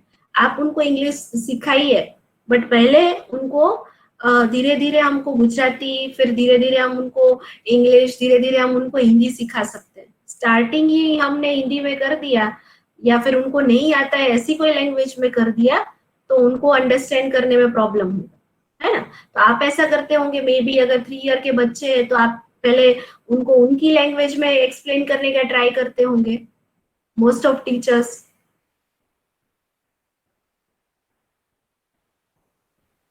Any teacher if you want to answer? Yes, है ना मनीषा मैम? Yes ma'am. हाँ, हम डायरेक्ट इंग्लिश स्टार्ट कर देंगे तो नहीं मैम। हाँ, तो फिर उनको वो समझ में नहीं आएगा, उनको टाइम चाहिए अभी कि वो उसको अंडरस्टैंड कर पाए। तो ये बहुत ज्यादा जरूरी है कि उनको लैंग्वेज हम पहले सिखाए जो भी है, फिर बाद में हम धीमे धीमे उनको मूव कर सकते हैं इंग्लिश सिखाने के लिए। अदरवाइज उनको आगे का कुछ भी अंडरस्टैंड नहीं होगा। लर्निंग इज मीनिंगफुल, ये बहुत ही ज्यादा जरूरी है। Yes ma'am. Right now that we have to become a facilitator, because first we'll speak in their own mother language, and only they will get the trust on us, and then we can start our teaching process. Yes ma'am, उनको relate करना होगा, है बिठाना है बच्चों को अपने teacher पे, उनका ट्रस्ट बिठाना है। तो यस मैम। यस, सही बात है। Yes ma'am, very true. अगर उनको हम उनकी लैंग्वेज से रिलेट नहीं करवाएंगे या उनको ट्रस्ट बिल्डअप नहीं होगा तो वो आगे फिर वो पूरे खो जाएंगे, मतलब क्लास में वो कुछ ध्यान नहीं देंगे या फिर उनको कुछ अंडरस्टैंड नहीं होगा और पूरा हमारा जो भी एफर्ट है जो जो हम करते हैं क्लास में वो यूजफुल नहीं होगा उस बच्चे के लिए, है ना। तो ये बहुत ज्यादा जरूरी है कि पहले हम उनको उनके लैंग्वेज से कंफर्टेबली लेके हम फिर इंग्लिश, हिंदी या दूसरी कोई भी लैंग्वेज पे जा सकते हैं। Learning is should be meaningful, learning meaningful होना चाहिए। मतलब उसको हम हमारे यहाँ पे ना ये मैं थोड़ा हायर स्टैंडर्ड का एग्जांपल दे रही हूँ, पर हमारे यहाँ पे हमको सिखाया जाता है कि ये यहाँ ये चलो ये क्या बोलते हैं उसको, थियोरम है, पर वो प्रैक्टिकली कहाँ पे इम्प्लीमेंट होता है वो हमको नहीं बताया जाता। तो लर्निंग कैसा होना चाहिए, शुड बी मीनिंगफुल। बच्चों को उसका मतलब पता होना चाहिए, उसका प्रैक्टिकल यूज पता होना चाहिए। तो जो पहले थियोरिकल बेस्ड लर्निंग हम learning is different and teaching is also different, तो ये भी हमें ध्यान में रखना है। लर्न करना यानी सीखना, है ना, टीच करना यानी पढ़ना। तो लर्निंग प्रोसेस बच्चों का स्टार्ट होना चाहिए। तो लर्निंग कैसा होना चाहिए, मीनिंगफुल होना चाहिए, उसका मतलब उनको समझ में आना चाहिए, उनको अंडरस्टैंड होना चाहिए और उनको पता होना चाहिए प्रैक्टिकली भाई हम ये कहाँ पे कर सकते हैं रियल लाइफ में। तो आप अगर वो करेंगे तो उनको वो इजीली समझ में आएगा। शेप्स है, आप उनको एक्सप्लेन कर रहे हो तो आप चलो उनको सर्कल बता रहे हो तो चलो सर्कल कहाँ पे होता है, तो उनके दिमाग में बहुत ही इनोवेटिव आंसर आएंगे। आप अगर पूछेंगे ऐसा क्वेश्चन तो मैम ये सर्कल होता है, देखो वो सन होता है ना वो भी सर्कल होता है, वो जो ट्रैफिक सिग्नल पे लाइट होती है ना वो भी सर्कल होती है। जो उनका थिंकिंग है, ये तो मैं अपने हिसाब से बात कर रही हूँ, पर बच्चे कुछ भी अपने हिसाब से जो भी उनका अंडरस्टैंडिंग है उस हिसाब से आंसर देंगे। तो लर्निंग शुड बी मीनिंगफुल, है ना। लर्निंग इज रिलेवेंट, उनके एज अप्रोप्रिएट होना चाहिए, उनके नॉलेज अप्रोप्रिएट होना चाहिए, है ना। हम उनको उनके एज से ज्यादा, उनके डेवलपमेंटल माइलस्टोन से ज्यादा नहीं बता सकते हैं। हमारे अंदर कितना भी नॉलेज हो, हम किसी छोटे बच्चे के साथ कोई पॉलिटिकल बात नहीं कर सकते, है ना, क्योंकि उनका वो अंडरस्टैंडिंग ही नहीं है, उनका वो रिलेवेंस ही नहीं है, उनका वो एज ही नहीं है। तो वो रिलेवेंट होना चाहिए, बच्चे उससे रिलेट करने चाहिए कि यस ये मेरे टीचर बोल रहे हैं ना वो बिल्कुल सही है, ऐसा ही होता है ना। तो ऐसा होना चाहिए। Learning is subjective. सब्जेक्टिव यानी क्या, कोई बता सकता है मुझे सब्जेक्टिव क्या होता है? सब्जेक्ट रिलेटेड बात नहीं हो रही है। लर्निंग इज सब्जेक्टिव यानी कि इंडिविजुअली बच्चे का अपना स्पेस होता है, अपना स्पीड होता है सीखने का। हमारी क्या एक्सपेक्टेशन होती है, चलो मेरे क्लास में 40 बच्चे हैं, हर किसी को आ जाना चाहिए मैंने जो भी सिखाया है, पर ऐसा क्या रियल में होता है? बहुत सारे बच्चे ऐसे होते हैं जिनको वो अंडरस्टैंड करने में टाइम लगता है, या फिर उनको अगर आप कोई एक्टिविटी दोगे तो वो एक्टिविटी कंप्लीट करने में या फिर उसको समझने में उनको टाइम लगेगा। तो हमको ये ध्यान में रखना है कि सारे बच्चे अलग अलग हैं, तो उनको हम उनके हिसाब से, उनके पेस के हिसाब से सीखने दें।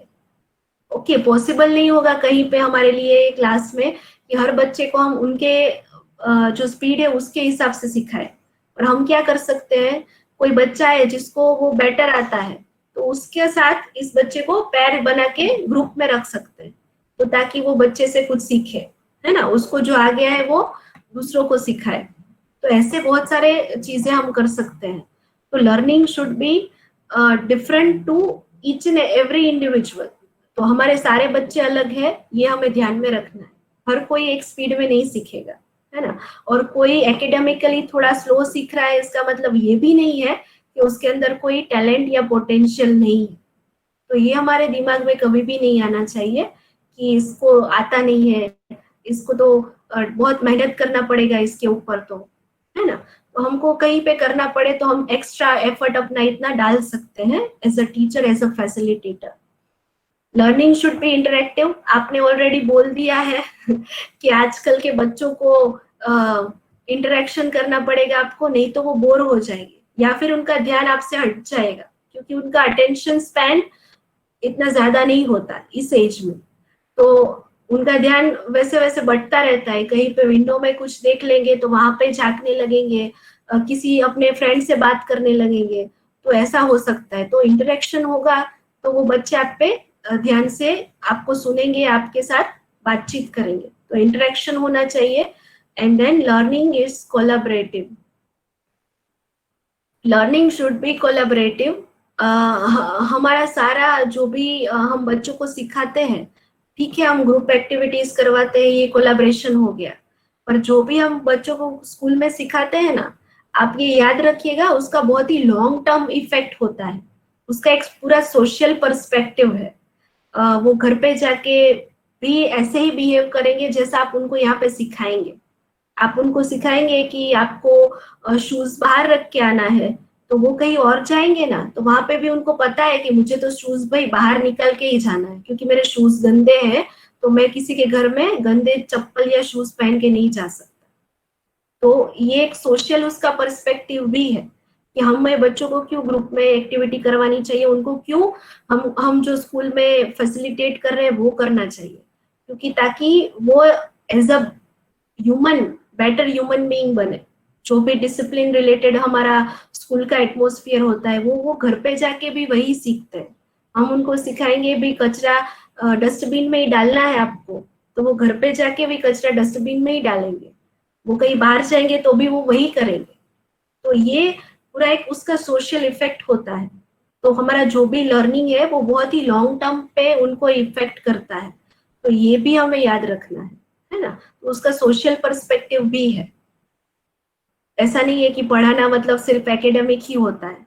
बच्चों में बहुत कुछ आता है, नॉलेज आती है, स्किल आता है, और सोशल स्किल्स भी आती है जो हम पढ़ा रहे हैं और जो हम सिखा रहे हैं उससे। तो ये हमें डेफिनेटली याद रखना है। और ये हमारा मेन यहाँ का, अगर आपको फैसिलिटेटर बनना है तो हमको ये सारी चीजें ध्यान में रखनी है। Okay, I think will move to the next slide. इसमें कोई क्वेश्चन नहीं है किसी को? थोड़ा आज हम टाइम थोड़ा ज्यादा हो जाएगा, तो I think kindly cooperate with me, क्योंकि आज हमने थोड़ा लेट स्टार्ट किया है। बाकी हम कल से टाइम पे स्टार्ट करेंगे, तो हम टाइम पे फिनिश करेंगे।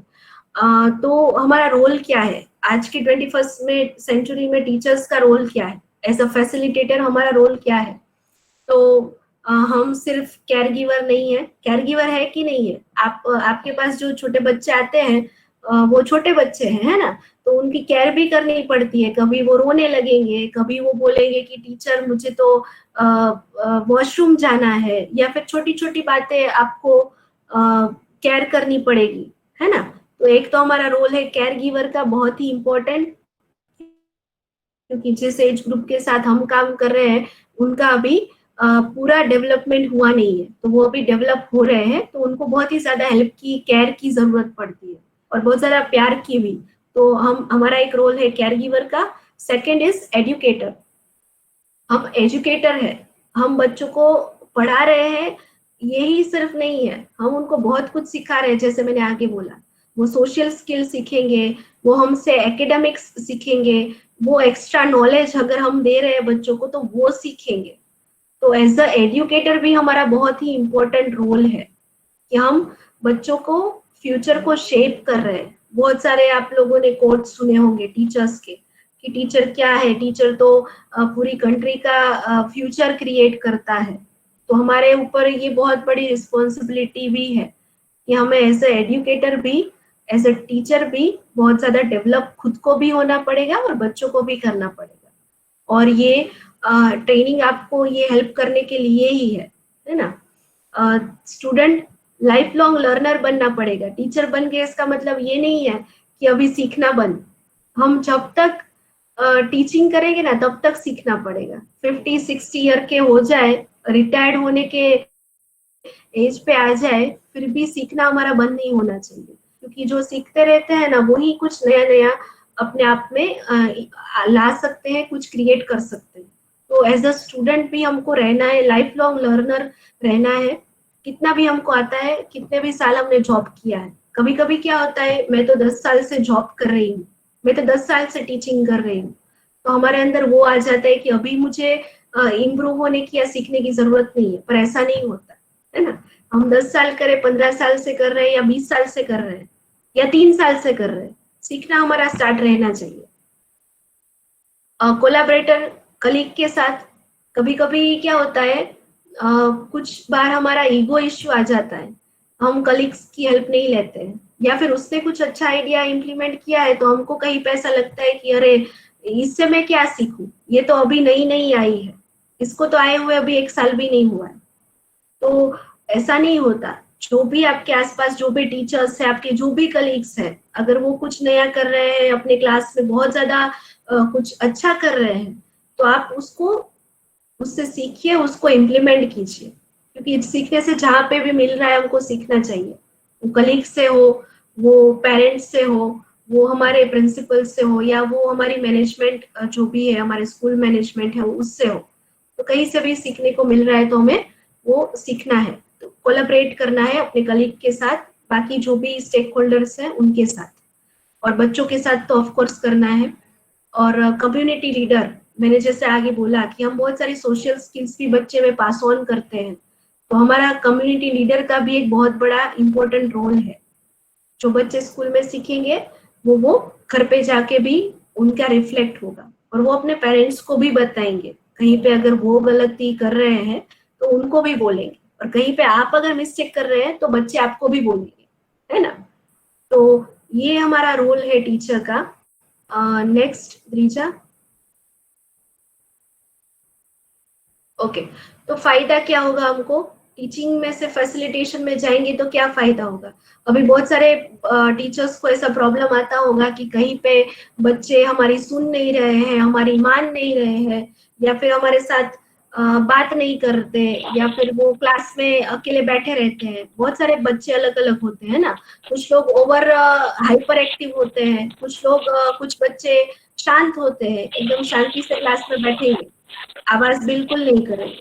तो ऐसे डिफरेंट डिफरेंट अगर बच्चे हैं हमारे क्लास में, तो हमको क्या होगा अगर हम फैसिलिटेट करते हैं, एक तो बच्चे है ना वो अपनी फीलिंग्स एक्सप्रेस कर पाएंगे, उनको जो भी बोलना है, उनका आपके ऊपर ट्रस्ट इतना बढ़ जाएगा कि अगर उनको कुछ प्रॉब्लम भी है तो वो सामने से आके शेयर करेंगे, आपको उनको पूछने की भी जरूरत नहीं रहेगी, है ना। तो बच्चों के साथ ये होगा, वो अपनी एक्सप्रेशंस, अपने फीलिंग्स बहुत ही इजीली आपको बता पाएंगे, वो वैल्यूड और रिस्पेक्टेड फील करेंगे। हमें ऐसा लगता है कि 3 साल का बच्चा है, उसको क्या रिस्पेक्ट की जरूरत, उसको क्या वैल्यू समझ में आता है, तो बच्चों को बहुत ही अच्छी तरीके से समझ में आता है। आप अगर उनको क्लास के सामने डांट देंगे तो वो दूसरी बार आपसे दूर हो जाएंगे। तो ये जो बच्चे हैं ना, इनके साथ हमको ये थोड़ा डांटना और एकदम हाइपर, एकदम आवाज में, ऊंची आवाज में बात करना, ऐसा करेंगे ना तो मे बी वो हमसे डर जाएंगे। तो उनको फील होना चाहिए कि वो, उनके रिस्पेक्ट है क्लास में, उनकी वैल्यू है क्लास में, कुछ भी है, मतलब वो शाय बच्चे हैं या फिर वो हाइपर एक्टिव बच्चे हैं या फिर वो दूसरे प्रकार के बच्चे हैं, उन सबको हमको वैल्यू और रिस्पेक्ट हो ऐसा फील करवाना है। एक्साइटेड अबाउट द सब्जेक्ट, ऐसा बहुत कम होता है ना। अगर हम उनको बोलेंगे सिर्फ ऐसे ही कि आपको आज हम वेजिटेबल्स के बारे में बताने वाले हैं, तो उनको कुछ मजा नहीं आएगा, उनको कुछ एक्साइटेड नहीं लगेगा।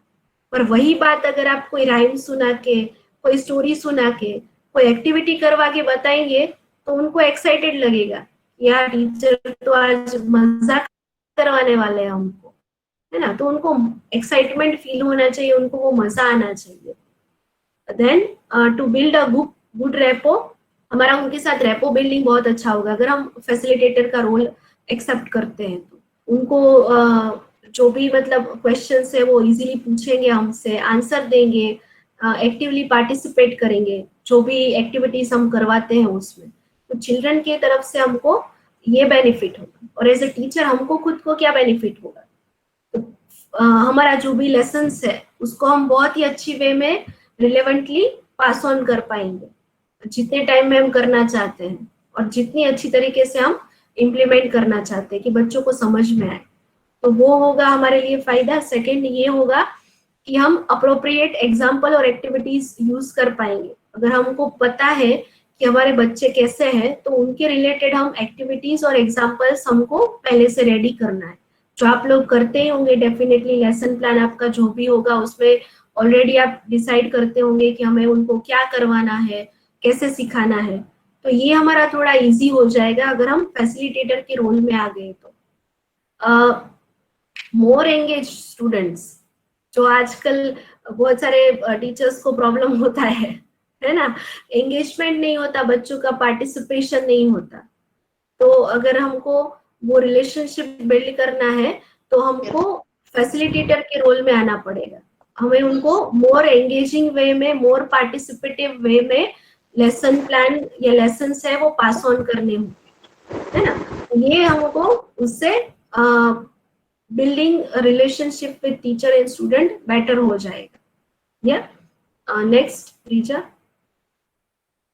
अभी फैसिलिटेटर के लिए एक और चीज है, एक दो चीज और जरूरी है अगर हमको फैसिलिटेटर बनना है तो पहला है प्रोफेशनलिज्म, आगे भी आएगा टाइम मैनेजमेंट एंड प्रोफेशनलिज्म।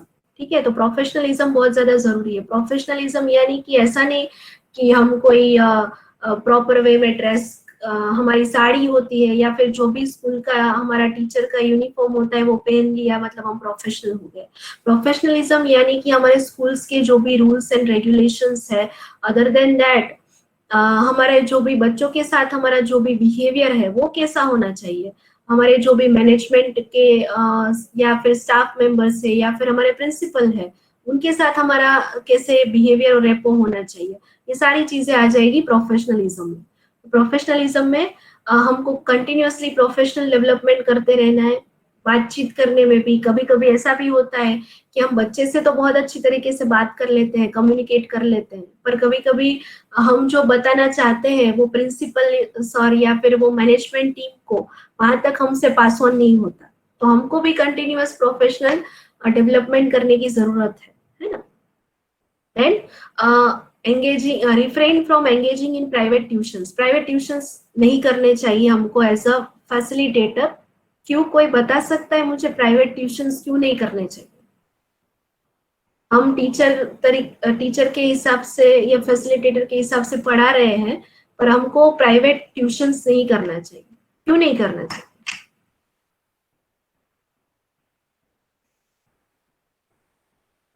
कोई बताएगा मुझे प्राइवेट ट्यूशंस क्यों नहीं करने चाहिए?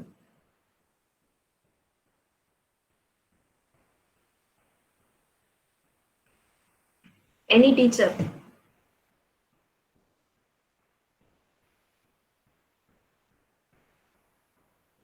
क्या हो जाएगा अगर आपके स्कूल में जो बच्चे आते हैं उन्हीं को आप ट्यूशंस में भी बुलाए?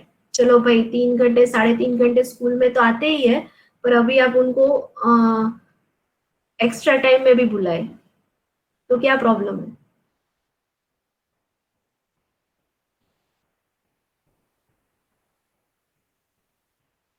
अच्छा चलो, होना चाहिए या नहीं होना चाहिए, मतलब आप ये बताइए सिर्फ कि प्राइवेट ट्यूशंस करवाना चाहिए टीचर्स को या नहीं करवाना चाहिए?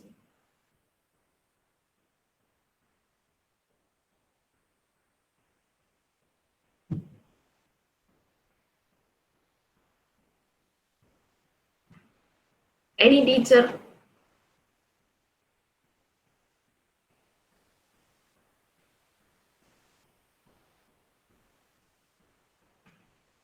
ओके,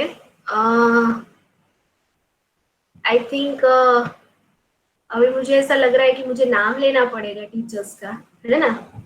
तो आंसर मिलेगा, ऐसा है?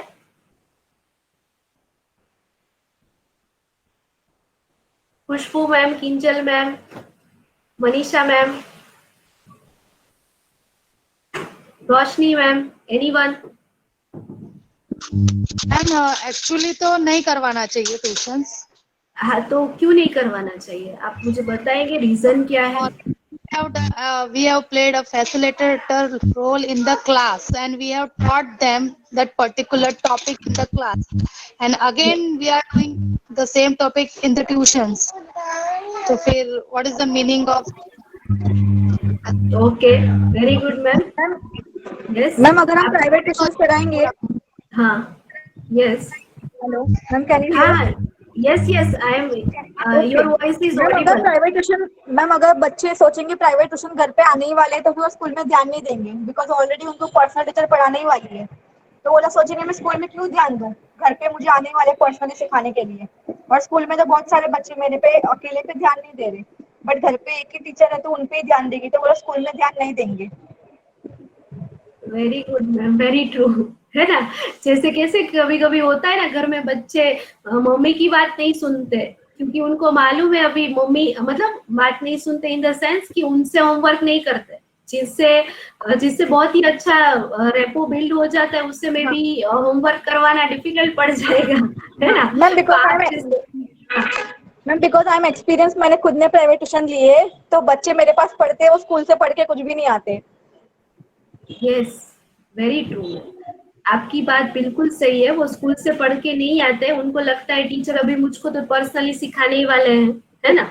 दूसरा ये भी होता है, ये तो बच्चे के साइड से हुआ, कभी टीचर्स के साइड से भी हो जाता है कि हमारे अंदर वो फेवरेटिज्म आ जाता है कि ये बच्चा तो मेरे ट्यूशंस में आता है ना, तो इसको मैं अभी ज्यादा सिखाऊंगी, इसको मैं ज्यादा पढ़ाऊंगी। और वो हमारा ध्यान, अटेंशन कभी कभी अनकॉन्शियसली क्लासरूम में भी रहता है कि ये मेरे बच्चे, ये मेरे ट्यूशन में आने वाले बच्चे हैं, है ना। वो हम कॉन्शियसली नहीं सोचते, पर अनकॉन्शियसली भी हमारे माइंड में होता है।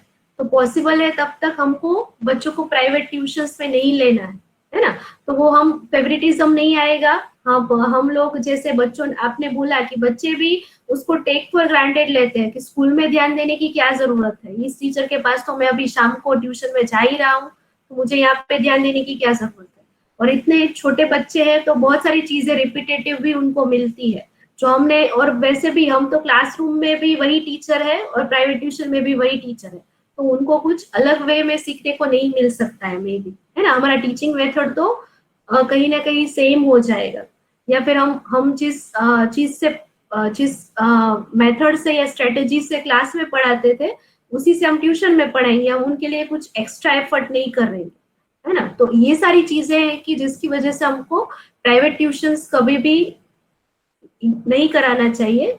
करवा रहे हैं तो भी आप सोचिए कि इससे इस एज के बच्चों को कोई भी बेनिफिट नहीं मिलने वाला है, और वो फेवरेटिज्म और वो सब आ जाता है हमारे अंदर जिसका हमको पता भी नहीं होता है। तो हमको प्राइवेट ट्यूशंस अवॉइड करने चाहिए। Refrain from student harassment, harassment मतलब किसी बच्चे को मारने की या उसकी बात नहीं है। हेरेसमेंट यानी कि बच्चे को ऐसा फील नहीं करवाना चाहिए कि वो अनवांटेड है ना। किसी को भी ये फीलिंग अच्छी नहीं लगती क्लास में कि मुझको तो कोई पूछता ही, मुझको तो टीचर कभी पूछते ही नहीं है, मुझको तो डांट दिया, मुझको तो क्लास के सामने उन्होंने डिसरिस्पेक्टफुली बात कर ली मुझसे, या कुछ नेगेटिव बोल दिया कि तुझ में तो अकल ही नहीं है ना। तो ये इन अ वे एक टाइप का हेरेसमेंट हुआ, क्योंकि इतने छोटे बच्चे हैं ना, तो उनके माइंड पे इसका बहुत ही गहरा इफेक्ट होता है। तो हमको बच्चों को ऐसे कहीं पे भी डांट के ऐसा कुछ उनको इंसल्टेड फील हो ऐसा नहीं करना चाहिए, है ना। और स्पेशली इस एज ग्रुप के बच्चों के साथ इनको बहुत ही, वो फिर अंदर से वो उनका हो जाएगा, वो कभी भी बात नहीं करेंगे, आपसे डरेंगे, आपसे दूर रहेंगे, ये सारी चीजें होंगी, और फिर हम उनको बेटर वे में नहीं पढ़ा पाएंगे। तो ये बहुत ज्यादा जरूरी है। जो भी इंस्टीट्यूशन के प्रोटोकॉल्स है, पॉलिसीज है, उनको फॉलो करना है हमें, है ना। हमको अगर बोला गया है कि आपको पेरेंट टीचर्स मीटिंग में नहीं ये करना है, ये नहीं करना है, जो भी आपके स्कूल्स के रूल्स रेगुलेशंस है, आप में भी कोई रूल्स रेगुलेशन आपको पसंद भी नहीं है, फिर भी हमारा रिस्पॉन्सिबिलिटी ये आएगा कि हमको उसको फॉलो करना है, क्योंकि हम उस स्कूल के टीचर है और हम उस स्कूल को रिप्रेजेंट कर रहे हैं, है ना। तो ये बहुत ज्यादा जरूरी है कि जो भी पॉलिसीज है, प्रोटोकॉल से, जो भी रूल्स है, वो हम फॉलो करें स्कूल के, हमारे मैनेजमेंट के, या फिर जो भी आपको बोला जाए प्रिंसिपल की ओर से, वो सारी चीजें, है ना। तो ये बहुत ज्यादा जरूरी है। इवन दो हमको ऐसा भी होगा कहीं पे हम डिसएग्री होंगे, पर तब हमको बोलना है प्रॉपर वे में, और अगर हमारा मैसेज उन तक पास ऑन होता है तो अच्छी बात है, नहीं तो जो भी स्कूल के रेगुलेशंस है उसको फॉलो करना बहुत ज्यादा जरूरी है ना।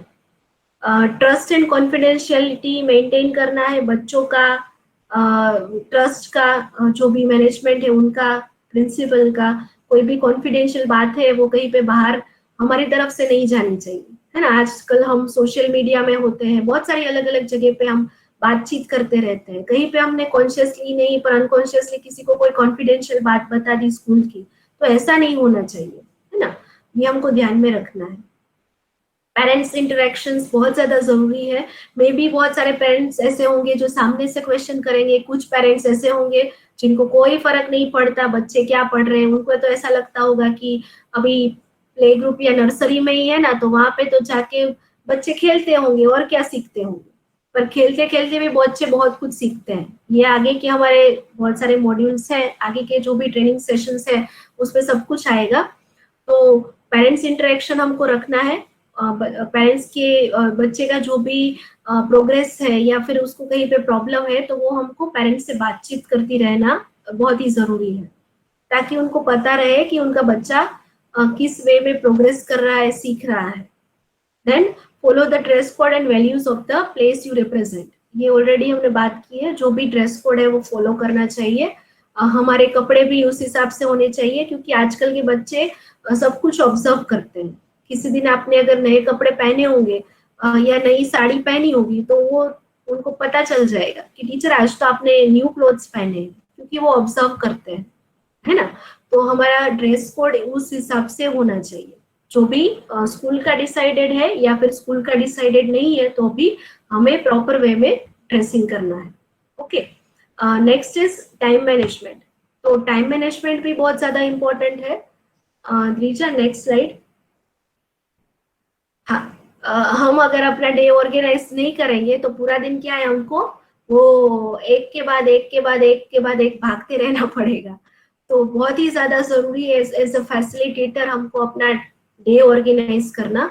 ऑर्गेनाइज कैसे कर सकते हैं डे को हम, तो आपको अगर आगे के दिन आपको पता ही है कि आपको कल ये लेसन प्लान करवाना है, फॉर एग्जाम्पल आपको मोड्स ऑफ ट्रांसपोर्टेशन सिखाना है, तो उससे रिलेटेड जो भी प्रिपरेशन करना है, जो भी एक्टिविटी का सामान है वो हमको पहले से रेडी रखना चाहिए, है ना। यानी कि organising the classroom organise way में होना चाहिए, ताकि बच्चे जब आए और जब हम उनको स्टार्ट कराए कोई भी नया लेसन या टॉपिक, तो हमारे पास सारा अरेंजमेंट पहले से रेडी है, तो हम उनको इजी वे में फिर आगे बढ़ सकते हैं और उसको हम टाइम पे कंप्लीट कर सकते हैं। और अगर एक्स्ट्रा टाइम बचा तो बच्चों के साथ थोड़ा बातचीत कर सकते हैं, है ना, हमको बातचीत करने का भी टाइम मिल जाएगा। रिकॉर्ड स्टूडेंट्स प्रोग्रेस, बच्चों का जो भी प्रोग्रेस है वो हमको रिकॉर्डेड रखना है, रिटर्न में रखना है। इसका मतलब ये है, क्योंकि अगर कहीं पे किसी पेरेंट्स ने आपसे पूछ लिया कि आप मुझे बताओ, आप बोल रहे हो कि चलो मेरे बच्चे को लिखना नहीं आता, राइटिंग में थोड़ी प्रॉब्लम है, तो आप मुझे दिखाओ उसका राइटिंग कैसा है। तो अगर हमारे पास कोई रिकॉर्ड होगा तो हम उनको दिखा सकते हैं, है ना। और रिकॉर्ड करते रहना है हमको बच्चों का प्रोग्रेस, तो हमको पता चलेगा कि आगे हमारा नेक्स्ट स्टेप उस बच्चे के लिए क्या होगा। मान लो किसी को बहुत प्रॉब्लम है तो उसको हम रिमीडियल क्लासेस करवा सकते हैं। रिमीडियल यानी कि आपने स्कूल का टाइम कंप्लीट किया, बाद में आप एक्स्ट्रा टाइम में उसको कुछ सिखा सकते हैं। जो भी उनका ब्रेक होता है, ब्रेक टाइम होता है, उसमें सिखा सकते हैं। तो ये हम करेंगे तो हमारा टाइम हम उन बच्चों को लिए भी एक्स्ट्रा प्रोवाइड कर पाएंगे जो बच्चे थोड़े सीखने में स्लो है उनके लिए। फिर deciding how long and how often teach various subjects, कितना हमको क्या सिखाना है। चलो आउटडोर एक्टिविटी कितना करवाना है, हम उनको इंग्लिश लैंग्वेज करा रहे हैं, अल्फाबेट्स करा रहे हैं, वर्ड्स करवा रहे हैं, तो वो कितने टाइम के लिए करवाना है। सारे सब्जेक्ट का बराबर बैलेंस होना चाहिए। किसी एक सब्जेक्ट पे ज्यादा फोकस किया, किसी एक एक्टिविटी पे ज्यादा फोकस किया और बाकी का रह गया, ऐसा नहीं करना है हमें, है ना। तो वो हम अगर टाइम मैनेजमेंट, टाइम शेड्यूलिंग हम करेंगे तो ही प्रॉपर वे में होगा। और जो भी टाइम कंज्यूमिंग बिहेवियर है, यानी कि कभी कभी क्या होता है, हम स्टाफ रूम में बैठे हैं तो टीचर्स है तो बातचीत करना स्टार्ट हो जाता है हमारा, और फिर हमको कॉन्शियसली पता नहीं होता है कि हमारा टाइम कहाँ निकल गया। तो ध्यान में रखना है हमें कि जो भी ऐसे टाइम कंज्यूमिंग बिहेवियर है उससे हम थोड़ा दूर रहे, और स्कूल में है तो बच्चों के रिलेटेड जो भी उनकी एक्टिविटीज के रिलेटेड ही हम इंटरेक्शन करें या फिर वही हम बातचीत करें दूसरे से, ताकि हमारा टाइम अच्छे वे में हम मैनेज कर पाए। और बाकी सबको पता ही है कि घर का भी काम करना होता है सबको, लाइक अभी बहुत सारे टीचर्स घर पे ही होंगे तो घर का काम भी होता है और स्कूल का भी होता है, तो वो हम तभी बैलेंस ठीक से कर पाएंगे, है ना। टाइम मैनेजमेंट भी बहुत ज्यादा इंपॉर्टेंट है। नेक्स्ट स्लाइड दीजिए। ओके, इफेक्टिव क्लासरूम मैनेजमेंट हम कैसे कर सकते हैं, तो इस पे थोड़ी बेसिक चीजें हैं जो मैं पढ़ लेती हूँ। लाइक आपको schedule solid learning blocks of teaching time for each day, है ना। हमको टीचिंग टाइम सारे लर्निंग्स है ब्लॉक्स, यानी कि सारे डिफरेंट डिफरेंट सब्जेक्ट्स और जो भी है उसका स्पेसिफाई कर देना है कि इसमें इतना टाइम चाहिए, इसमें इतना टाइम। लाइक हम आपका टाइम टेबल ऐसा होता होगा कि 2 घंटे subject related and then 1 hour हम कोई आउटडोर एक्टिविटी या इंडोर एक्टिविटी या फिर ऐसा कुछ करवा सकते हैं, है ना। Plan smooth transition between lessons, हम एक टॉपिक कंप्लीट कर रहे हैं और दूसरे पे जा रहे हैं, तो उसके बीच में ट्रांजिशंस करते रहना है हमको। ट्रांजिशन यानी कि आपको पता होगा कि स्कूल में बेल बजाते थे, हम जब पढ़ने जाते हैं आगे के स्टैंडर्ड्स में तो बेल बजता था। बेल बजता था मतलब बच्चों को पता चलता है कि एक लेक्चर कंप्लीट हो गया, अभी हम दूसरा लेक्चर स्टार्ट होगा। तो ऐसे ट्रांजिशंस होने चाहिए। आप कोई राइम कराओ, आप कोई स्टोरी बताओ बच्चों को एक लेसन से दूसरे लेसन पे जाने से पहले, तो बच्चों को वो स्मूथली एक टॉपिक में से दूसरे टॉपिक में जाने में कोई प्रॉब्लम नहीं होगी, या एक लेक्चर से दूसरे लेक्चर में जाने में कोई प्रॉब्लम नहीं होगी। Assign homework to extend practice time, homework तो ऑब्वियसली इतने छोटे बच्चों को नहीं देते होंगे हम, पर कोई ऐसा प्रैक्टिस टाइम दे सकते हैं अगर स्कूल में टाइम है तो। और स्कूल में अगर टाइम एडजस्ट नहीं हो रहा है तो घर पे छोटा सा कोई प्रोजेक्ट वर्क दे सकते हैं, है ना। मतलब होमवर्क ऐसा नहीं कि चेक करने वाला होमवर्क, तुमको ये लिख के आना है, ऐसा होमवर्क नहीं, पर कोई असाइनमेंट टाइप ऑफ हम उनको दे सकते हैं। Consider how and when you schedule rest room break रखना चाहिए बच्चों के लिए, क्योंकि इतने छोटे बच्चे होते हैं तो उनको वॉशरूम जाना होता है, उनको थोड़े ब्रेक की जरूरत होती है। बहुत सारी बाहर की कंट्रीज में ऐसा होता है कि जो भी एक लेक्चर से दूसरा लेक्चर होता है ना, उसके बीच में 5-10 मिनट का बच्चों को ब्रेक देते हैं, ताकि वो अपना जो भी रूटीन वर्क है वो कंप्लीट कर सके, या फिर उनका दिमाग थोड़ा एक टॉपिक में से दूसरे टॉपिक में इजीली एंटर कर सके। Delegate task and assign responsibility, जहाँ पे आपको ऐसा लगता है कि बहुत ही हेक्टिक हो रहा है, एज अ फैसिलिटेटर भी मुझे काम करना, तो आप अपने कलीग की हेल्प ले सकते हैं, आप किसी से भी हेल्प ले सकते हैं, अपने घर पे किसी से हेल्प ले सकते हैं, तो वो भी आपको मदद करेंगे, तो आपका थोड़ा वो टाइम मैनेज करना इजी हो जाएगा, जो आई थिंक हर किसी को अभी के टाइम में हेल्प मिलती है, क्योंकि आजकल के टाइम में ऐसा नहीं है कि सिर्फ हमको ही सब कुछ करना होता है, तो कहीं से भी हम हेल्प भी ले सकते हैं, टीचर्स की या फिर अपने घर पे भी किसी की भी। Okay, next teacher. I think अभी 1-2 स्लाइड है जो मेन इम्पोर्टेंट स्लाइड है, मैं ट्राई करती हूँ थोड़ा फास्ट वे में उसको बोलने की, बट आपको अगर बीच में कहीं पे भी प्रॉब्लम हो रही है तो आप प्लीज क्वेश्चन पूछ लीजिएगा, है ना। आप लोगों को कोई प्रॉब्लम नहीं है ना, विद इन 10 मिनट्स हम कंक्लूड कर लेंगे। आज थोड़ा फर्स्ट डे है इसलिए एक्स्ट्रा टाइम हुआ है, तो टीचर्स आपको कोई प्रॉब्लम्स नहीं है ना।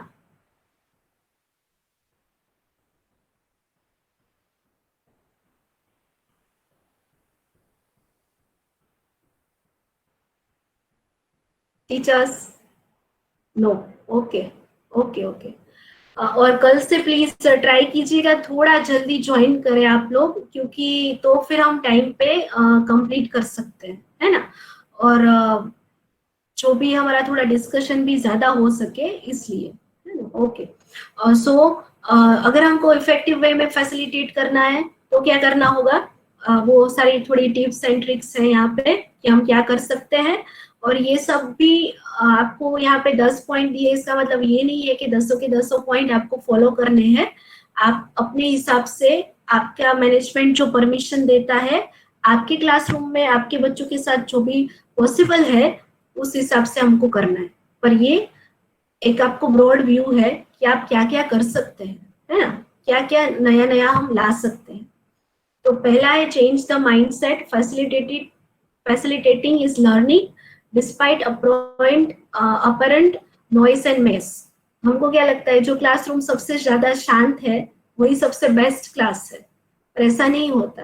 कभी कभी अगर हम एक्टिविटी करवा रहे हैं बच्चों को तो आवाज आएगी, बच्चे थोड़ी शरारत करेंगे, तो कोई प्रॉब्लम नहीं है ना। ऐसा नहीं होना चाहिए कि चलो सब चुप बैठ जाओ, किसी को बोलना नहीं है। अगर आप एक्टिविटी कर रहे हो आपको आवाज नहीं निकालनी है, ऐसा करेंगे तो फिर वो क्लासरूम नहीं लगेगा, है ना। तो जैसे हम बहुत सारी मूवीज में बहुत सारे सीन देखे होंगे हमने, तो वैसे ऐसा जरूरी नहीं है कि शांत क्लास है मतलब बेस्ट क्लास है। अगर वो एक्टिविटी कर रहे हैं, गेम खेल रहे हैं, तो वो एक्साइटमेंट, वो उनका एंथुसियाज्म दिखना चाहिए।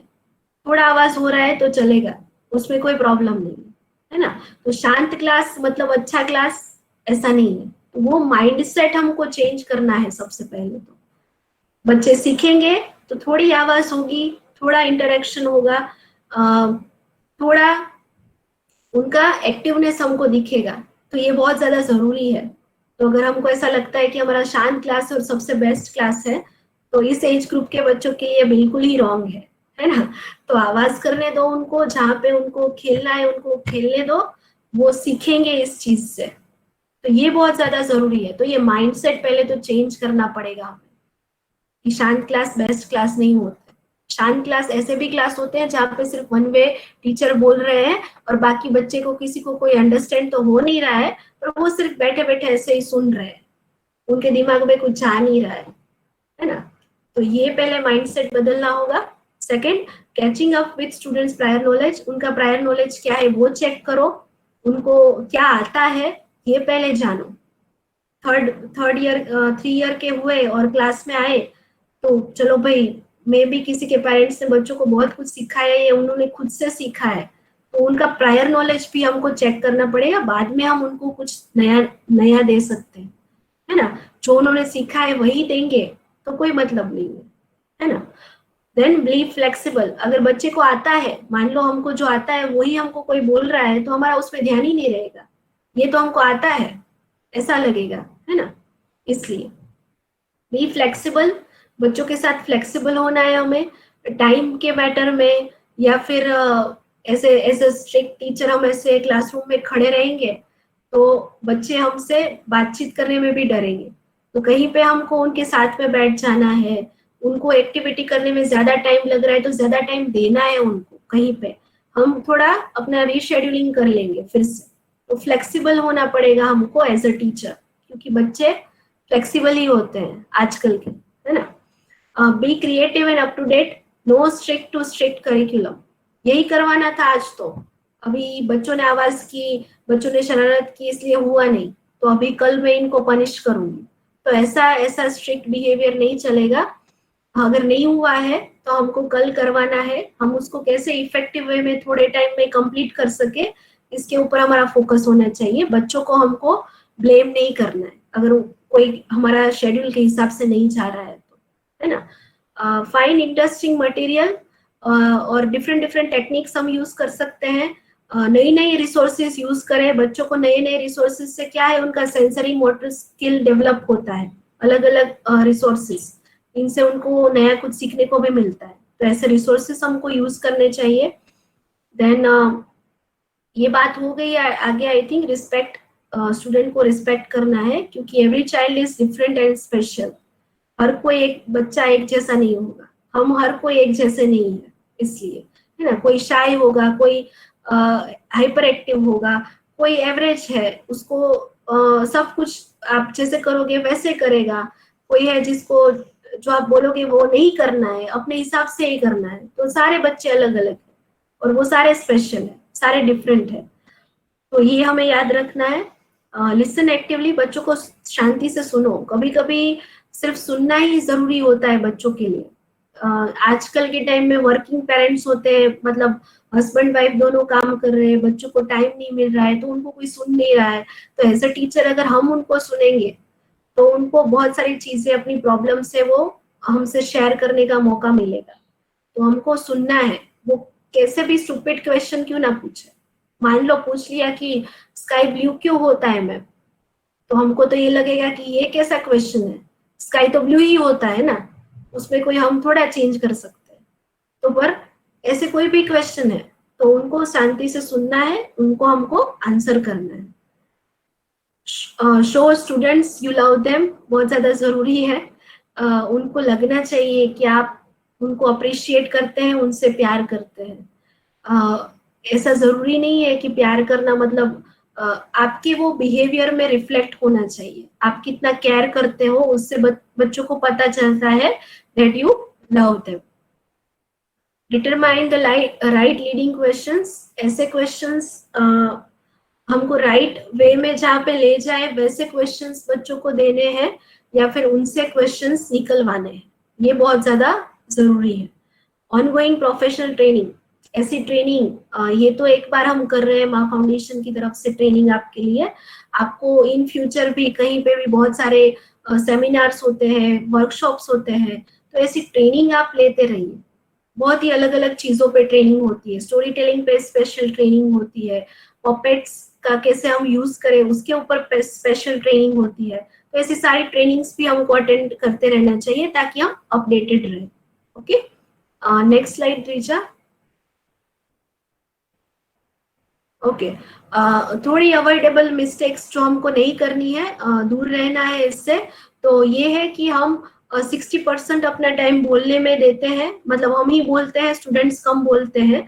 तो जितना बने उतना हमको ये करना है कि स्टूडेंट का ज्यादा स्पीकिंग हो, मतलब वो ज्यादा बात करे और हम थोड़ा कम बोले, तो ये ज्यादा बेटर रहेगा।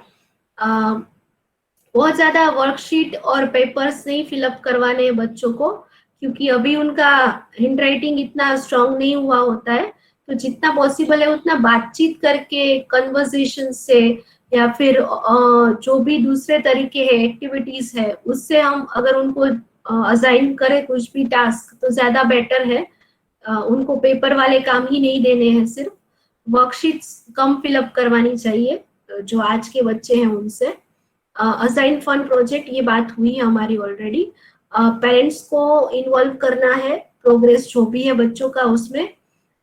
देन यू वांट फ्रेंड तो बनना है पर बाउंड्री भी होनी चाहिए। ऐसा नहीं होना चाहिए कि फिर बच्चे हमको सिर्फ टेक फॉर ग्रांटेड लेने लगे और हम जो बोल रहे हैं उसको सीरियसली ही ना, है ना। फ्रेंड बनना है पर एक बाउंड्री भी हमारी सेट होनी चाहिए। उनको ये रियलाइज होना चाहिए कि मैं उनकी फैसिलिटेटर हूँ, उनकी गाइड हूँ, ये भी वो रिस्पेक्ट हमारी भी मेंटेन होनी चाहिए। तो ये भी हमें ध्यान में रखना है कि ओवर फ्रेंडली नहीं हो जाना है। कभी कभी हम फ्रेंडली होने के उसमें ओवर फ्रेंडली हो जाते हैं और फिर बच्चों को ऐसा लगता है कि ये तो टीचर नहीं है, ये तो हमारे जैसे ही है, इनके साथ तो कुछ भी कर सकते हैं। तो ऐसा नहीं होना चाहिए। हाँ, ऑलवेज कीप प्रोमिसेस। आपने अगर बोला है कल स्टोरी सुनाऊंगी तो आपको स्टोरी सुनानी पड़ेगी, नहीं तो फिर बच्चे आपके पीछे पड़ जाएंगे और उनके दिमाग में ये हमेशा रहता है। आपने अगर कुछ बोला है तो वो उनको याद रहेगा। तो अगर आप बोल रहे हैं तो आप ये रिस्पॉन्सिबिलिटी के साथ बोलिए कि आप दूसरे दिन उसको करवा पाए।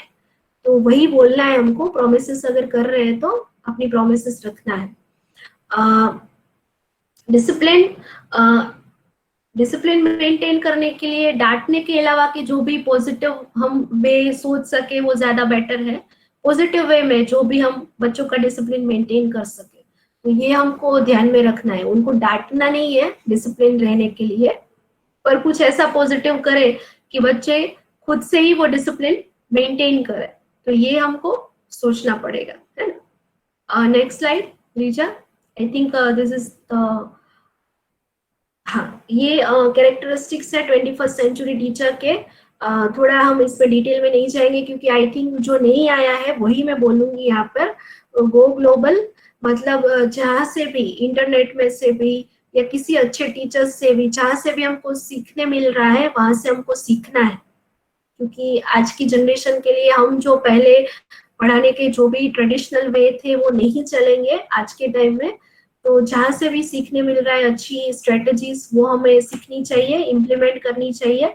पर थोड़ा थोड़ा स्टार्ट कीजिएगा, एक साथ ऐसा नहीं हो जाए कि कहीं पे हम बच्चों पे ज्यादा प्रेशर डाल दे। तो वो भी हमें ध्यान में रखना है। गो डिजिटल, डिजिटल हो रहा है सब कुछ, तो डिजिटल में भी हम कैसे इनोवेटिव वेज फाइंड कर सकते हैं वो हमें ध्यान रखना है। कैसे एक्टिविटीज करा सकते हैं।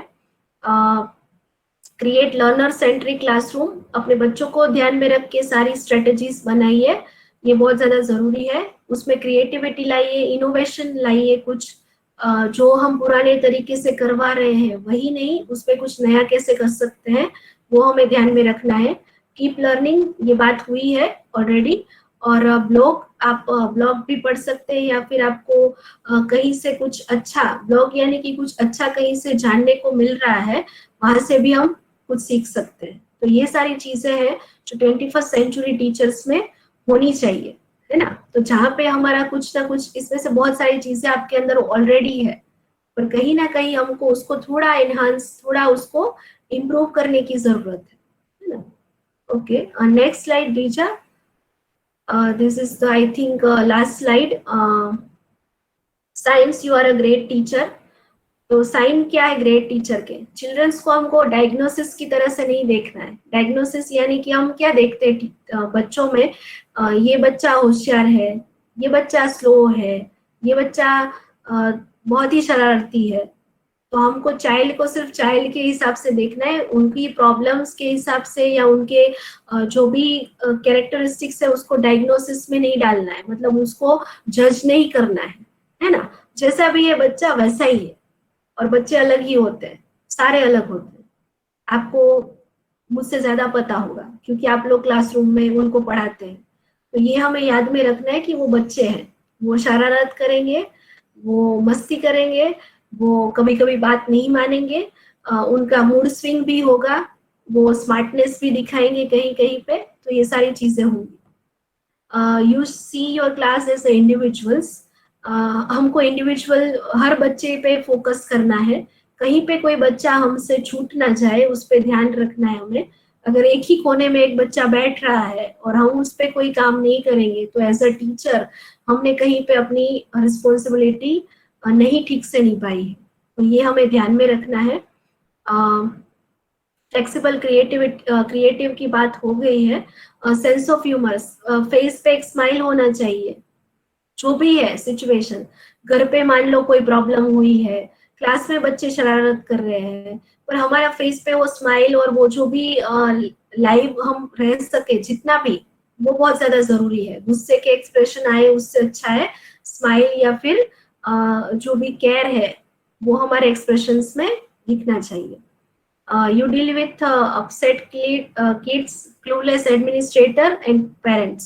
जो भी आपको, जो भी स्कूल पे प्रॉब्लम है, कहीं पे आपको मैनेजमेंट से कोई इश्यू है, पेरेंट्स से कोई इश्यू है, पेरेंट्स आपको ब्लेम कर रहे हैं कि आपने तो इसको ये सिखाया नहीं, इसको तो ये आता नहीं, ये जो भी इश्यूज आते हैं आपको प्रैक्टिकली, उसको जितना पॉसिबल है उतना पॉजिटिव वे में ले और उसको सॉल्व करने की ट्राई करें। पेरेंट्स को कन्विंस करें, आपके जो भी मैनेजमेंट है उनको कन्विंस करें।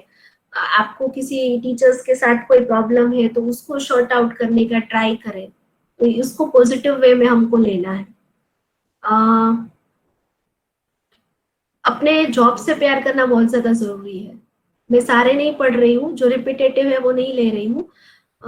बहुत ही जरूरी है। हम अगर कहीं पे ऐसा है कि हम टीचर सिर्फ इसलिए बन गए हैं क्योंकि हमको सिर्फ आधा दिन पूरा काम करना है, बाकी आधा दिन हम फ्री रह सकते हैं, तो इस सोच को हमको बदलना है ना। हमको अपना जो भी काम है उसको प्यार करना है, उसको पसंद करना है। अगर नहीं पसंद है तो हमको अपना प्रोफेशन चेंज करना चाहिए। पर ये एक ऐसा प्रोफेशन है जो सबसे ज्यादा नोबल प्रोफेशन माना जाता है, तो हमारे ऊपर बहुत सारी रिस्पॉन्सिबिलिटीज होती है। तो ये बहुत ज्यादा जरूरी है कि हम जो काम कर रहे हैं उसको पसंद करें, उसको प्यार करें और उसको 100% अपनी ईमानदारी से निभाने का ट्राई करें। और अगर आप ऐसा करेंगे तो डेफिनेटली आपके स्टूडेंट्स आपके साथ एंगेज होंगे, आपके साथ एक्साइटेड रहेंगे, आपके साथ ठीक से बातचीत करेंगे और आपसे बहुत ज्यादा प्यार करेंगे, है ना। और आप उनके फेवरेट टीचर बन सकते हैं। और आप में से बहुत सारे ऑलरेडी होंगे भी, पर कहीं पे हमको जहाँ पे इम्प्रूव करने की जरूरत है वहां पे हमको ये इम्प्रूव करना है। Okay, next slide and I think we'll conclude the session. Ingredients of a good teacher, तो पैशन होना चाहिए, love and respect for children, knowledge होना चाहिए जो भी हम पढ़ा रहे हैं उसका हमको, और कहीं पे नहीं है तो हमें किसी से पूछने से या किसी से सीखने से डरना नहीं है। फ्लेक्सिबल रहना है, लाइफ लॉन्ग लर्नर रहना है, लीडरशिप डेवलप करना है, आगे आके हमको बच्चों के लिए कुछ नया करना है, ऑर्गेनाइजेशन एंड क्लैरिटी, हमारे माइंड में क्लैरिटी होनी चाहिए कि मेरे बच्चे क्या सीख सकते हैं और किस तरीके से सीख सकते हैं, तो वो हमारा माइंड क्लियर होना चाहिए। कम्युनिकेशन बहुत ज्यादा जरूरी है बच्चों के साथ और बाकी के लोगों के साथ भी। प्रोफेशनलिज्म जैसे हमने आगे बात की, और टाइम मैनेजमेंट, ये सारे इंग्रेडिएंट्स है ऑफ अ गुड टीचर। अगर हमको गुड टीचर बनना है तो ये सारी चीजें हमको डेवलप करनी है, हमारे अंदर है ही, पर कहीं ना कहीं उसमें थोड़ा हमको चेंज करने की जरूरत है। Okay, next.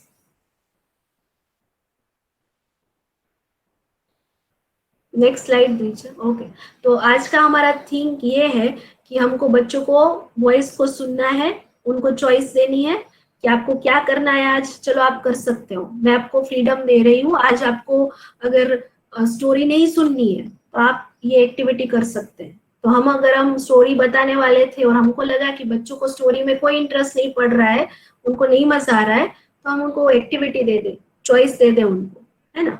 तो बच्चों को वॉइस को सुनना है, उनको चॉइस देनी है, उनको टाइम देना है रिफ्लेक्ट होने के लिए, रिफ्लेक्शन के लिए, यानी कि उन्होंने क्या सीखा, उनको क्या समझ में आया, उसके लिए उनको थोड़ा टाइम देना पड़ेगा, क्योंकि हमारा दिमाग है ना, उसमें प्रोसेसिंग रहता है। हमको कुछ बता दिया, वो ऑन द स्पॉट आ नहीं जाएगा, थोड़ा टाइम लगेगा हमको सीखने में। तो रिफ्लेक्शन होना चाहिए, बच्चों को देना चाहिए। उनको नई नई चीजें करने के लिए हमको फ्री करना है, उनको इनोवेटिव वे में वो जो भी करना चाहते हैं उनको करने देना है, जहाँ पे पॉसिबल है वहां पे, है ना। देन उनको क्रिटिकल थिंकर्स बनाना है, सिर्फ उनको सवाल के जवाब ये सही है ये गलत है वो नहीं, वो सही के गलत से भी ऊपर सोच सके कि ऐसा क्यों है।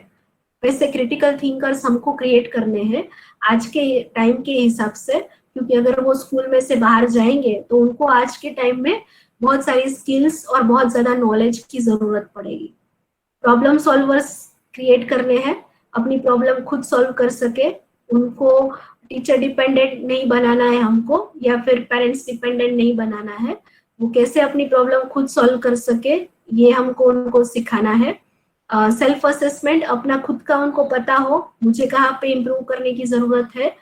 अगर इतने छोटे बच्चे हैं उनको भी मालूम होता है कि मुझे कहाँ सीखने की जरूरत है ना।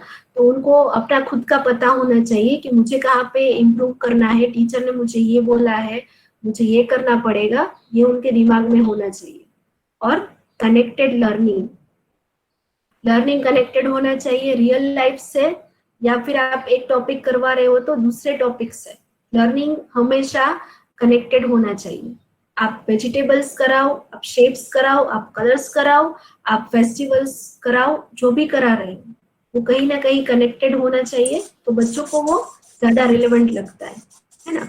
आगे एक पोयम है जो आप आई थिंक सभी लोग खुद से पढ़ेंगे। आपको ऑलरेडी प्रेजेंटेशन मैंने पास ऑन किया है। किसी को कोई क्वेश्चन है? थोड़ा मैंने जल्दी कंप्लीट किया है क्योंकि we are already late of our schedule time. तो किसी को कोई क्वेश्चन है? आप लोग अपना क्वेश्चन ग्रुप में भी पूछ सकते हैं कभी भी, ऐसा कुछ नहीं है कि हमारे जो भी ट्रेनर्स है वो आपको आंसर करेंगे डेफिनेटली, है ना। तो ऐसा कुछ नहीं है कि आपको यहीं पे क्वेश्चन पूछना है, यहीं पे ये है।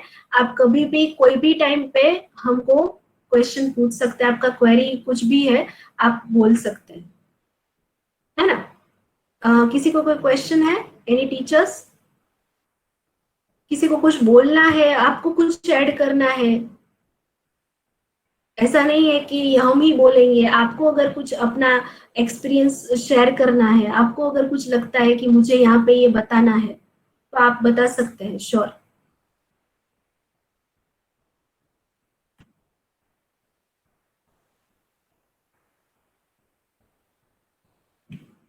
No one? Any question?